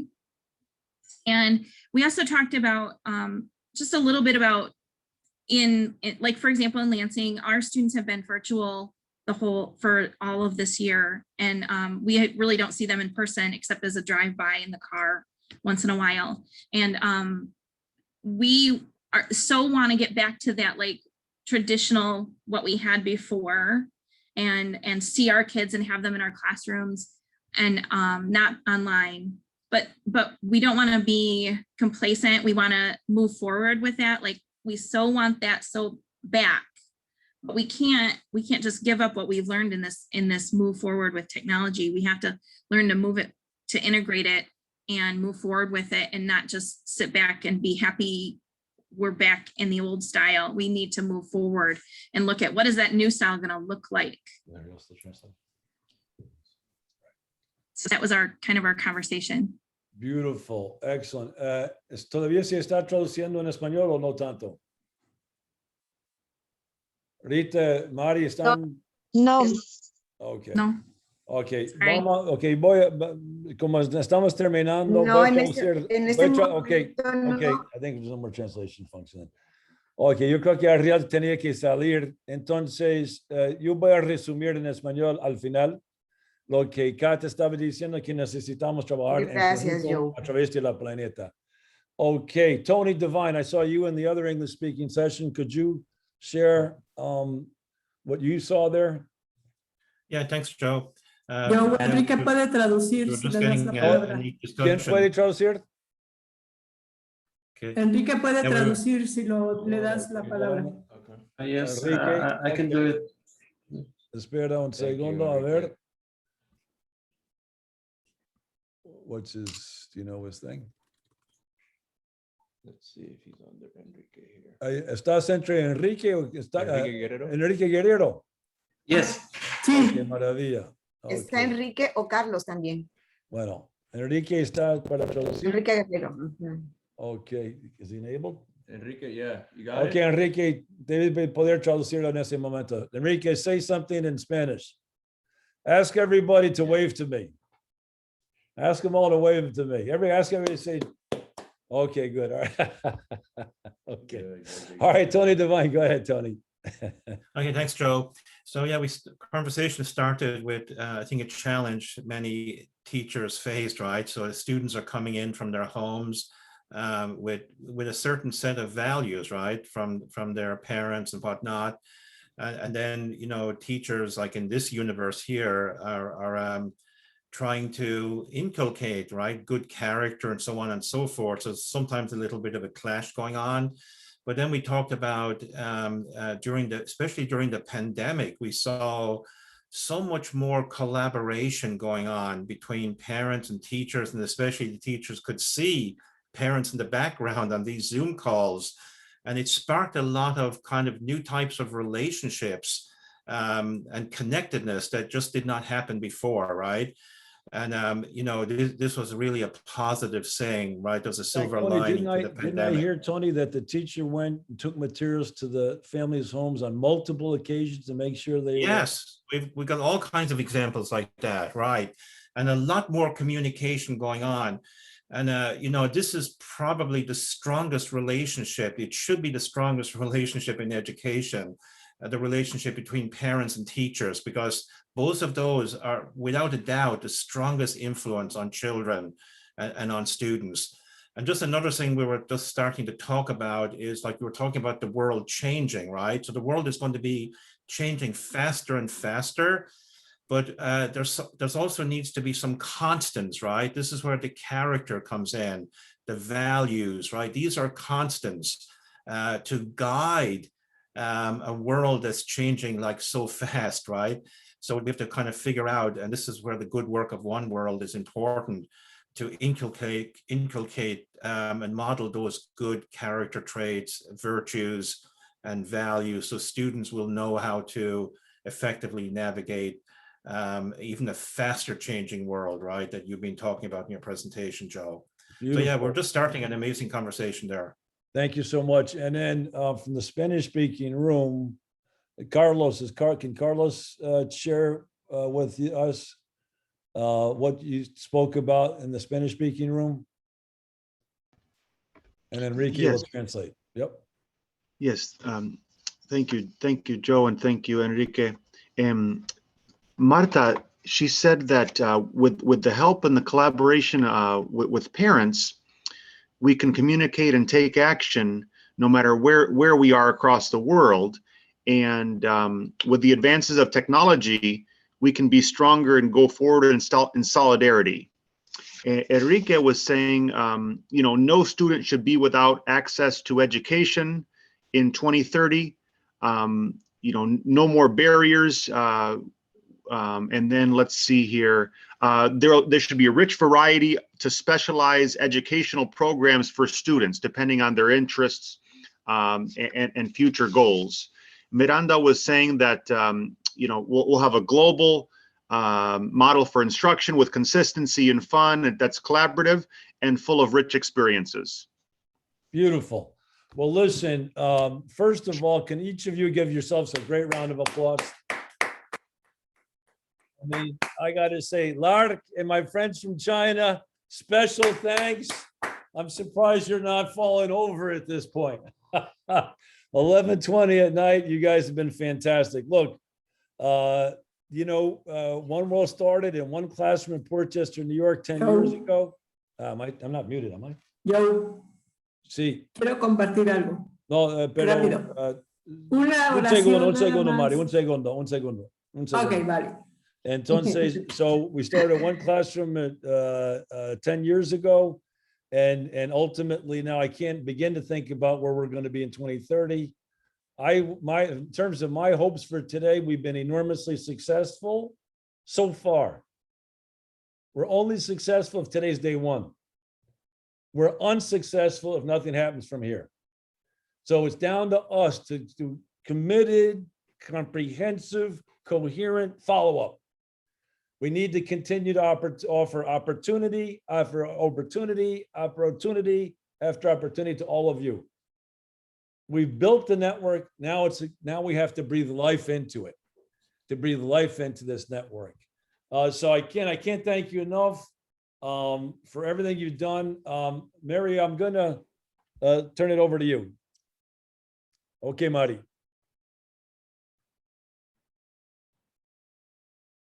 Ok. En español, Joe. No, actually, Sí, se dame un declaró en segundo, esta Mari, mesa. Mari, disculpa. Actually, what I want to do, lo quiero introducir tu idea, pero quiero liberar a la gente. ¿Quién quiere quedar hablando de tu idea? Quiero hacer eso, ¿ok? Solamente es una línea, Okay, no voy a decir okay, más. okay. ¿Ok? Bueno, en español, en este grupo se declaró que la One World 2030 es la organización que dirige la transformación de la educación en el mundo. Okay, so their Spanish group said they're very hopeful that by 2030, One World will be an educational leader across the globe. Okay. Muchas gracias. Ese sueño. Bueno, so listen, voy a liberar a todo el mundo. We're going to liberate everybody. However, if anybody wants extra credit, Mary came up with a fantastic idea the other day that Tony resonates, I know, with Tony. So again, everybody's free to leave. We expect you to leave. But Mary came up with a terrific idea, an 18th Sustainable Development Goal. And that is a goal towards human flourishing, the kinds of things Tony's been talking. So this is completely extra credit. Anybody wants to stick around? This is the cocktail party afterwards. I'm going to insist that our friends in China leave. Lark, you guys got to leave. It's too late. I'm going to insist most of you leave. But if you want to stay for the after cocktail party, right, where you go to the bar, if we were all together, we then go to a bar and have a little bit of a conversation. So this is the bar conversation afterwards. Again, my full expectation is most of you are going to have to leave. But Tony and Mary, if you guys could stick around for a minute, I did want to talk about this crazy idea that Mary came up with the other day. So we're now closing the session officially. We're now headed to the bar. I've got a pint of Guinness set up on the bar, and you guys get your favorite tequila drink, right? And now I'm going to ask Mary, would you just present your idea? And 1 minuto, 2 minutos, and I'll translate for you. Now we're at the bar. No one's obligated to stay. Go ahead, Mari. Mari, ¿quieres presentar tu idea? 1 minuto. La idea es crear, poner en el mundo el objetivo para el desarrollo sostenible número 18. Y ese objetivo es la sustentabilidad humana. Okay, so she wants to put in place an 18th Sustainable Development Goal, human sustainability. ¿Sigues? Ajá. La sustentabilidad humana conlleva muchas de las cosas que se han dicho esta mañana y que tienen que ver fundamentalmente con poner en un primer nivel la necesidad de mirar al ser humano como la posibilidad de transformar la vida y transformar el mundo. Okay, so basically, the 18th Sustainable Development Goal would be to look at each human being as their highest self, with their highest capacity to be their highest self and transform the world. Sí, y la idea en el inicio está planteado 5 ejes fundamentales que esta mañana en la discusión en español aparecieron. So there's 5 factors to this, which were discussed, many of which were discussed this morning. El primero. Se mencionó que las fronteras. El primer factor. El primer factor, espérame, déjame ver la presentación, no me acuerdo, pero quiero compartir esto. Se adelgazaron las fronteras. Hoy sabemos que podemos dialogar, no importa dónde estemos. So one of the big things that happened today was the borders between countries was dramatically reduced. That she said they got the borders got much skinnier than what they were before. Sí.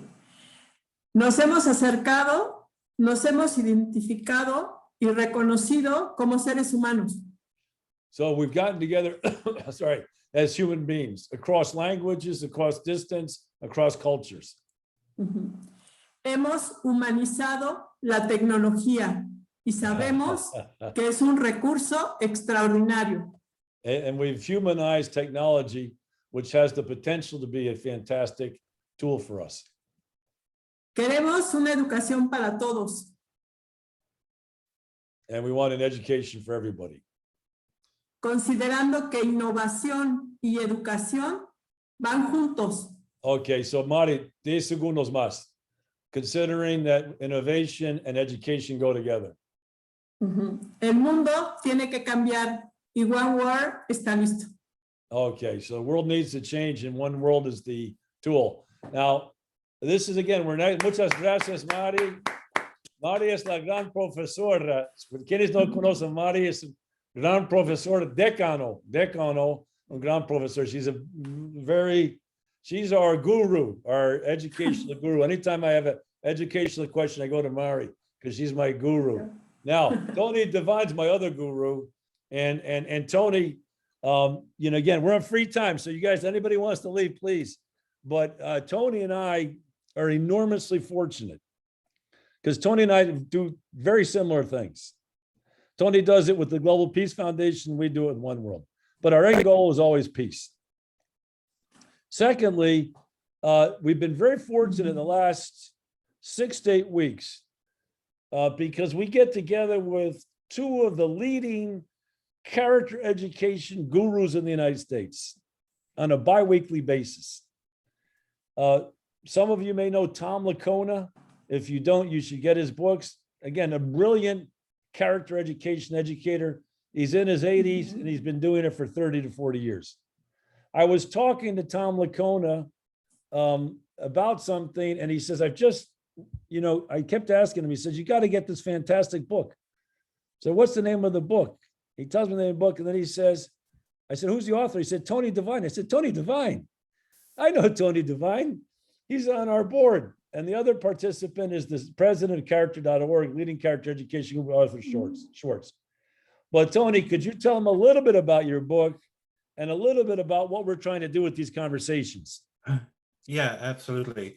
So thank you very much, Joe and Mary. Thank you so much for your wonderful words here. I do believe that the borders are getting a little duller, right?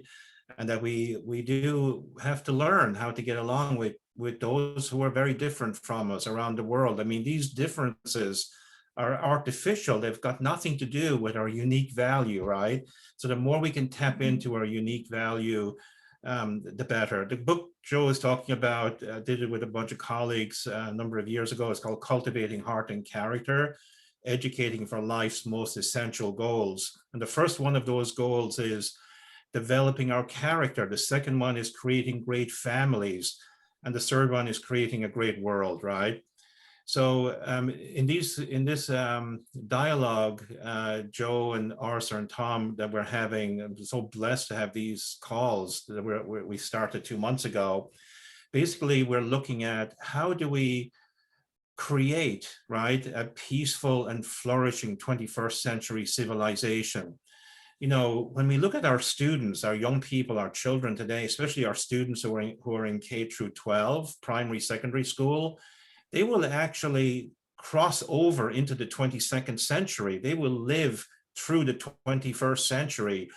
And I think that if we can give them and implant the seed of a compelling vision in their minds and hearts, that they can actually make an unbelievable contribution, right, to creating that flourishing, peaceful 21st century civilization and committing to that for their whole lives. Oftentimes we just talk about the year ahead, or we talk about the 2030, right?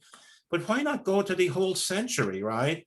And, provide our young people with the agency, the mindset that, based on their interest, right? They can transform. Every sector of society has to be transformed.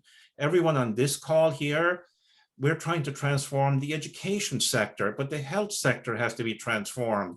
The environment, you talked about climate change, right? Energy, all of it, right? It all has to be transformed. And I think it really needs to be guided by principles and values, right? And that personal character, moral and innovative leadership. So these intangibles, right, that we've kind of looked over a little bit too much in the past, but I think based on the way the world is changing and the confusion that's out there, I think we need to be putting more of a spotlight on that. So in our dialogue, we're trying to figure this out. It's a huge, huge, huge project. I've been talking to some young people about it. They're super excited about this idea, right? And we're going to actually have a launch presentation on this in the upcoming Global Peace Convention, right? I think it's August 10th. So Joe will be on this panel, Tom, Arthur, myself, Ashok Pandey from India will moderate it. I asked him, he will do that. So we will put out the initial presentation and ideas on this, and we'll really welcome a global response to it, right? And this is something I'm super excited about as we go into the years ahead. So Joe, thanks a lot. Well, listen, Tony and Mary, thank you. Thank you, everybody staying for our extra credit round. Everybody now has an A++ that stayed. for today's session. But most importantly, one of the workflows that will come out of this is Mary's idea of the 18th Sustainable Development Goal. It's Tony's idea will generate a conversation. So again, I can't thank you enough. We're committed to doing the follow-up that's required to make today successful. Can't thank everybody enough for spending time with us. We are now going to liberate you and bring an end to the conversation. So one more last round of applause for yourselves and for everybody. And Mexico lindo. México, estoy viendo a todos mis amigos. Muchas gracias. Todo México lindo. Mira, si todo Estado era como guerrero, estaríamos conquistando el mundo. If everybody was guerrero, we'd be #1 in the world. So thank you, Mexico lindo. Thank you, guerrero. Bye-bye. Nice to see my friends. Thank you. Muchas gracias. Take care. Thank you so Bye-bye. much. Thank you. Gracias a todos. Thank you.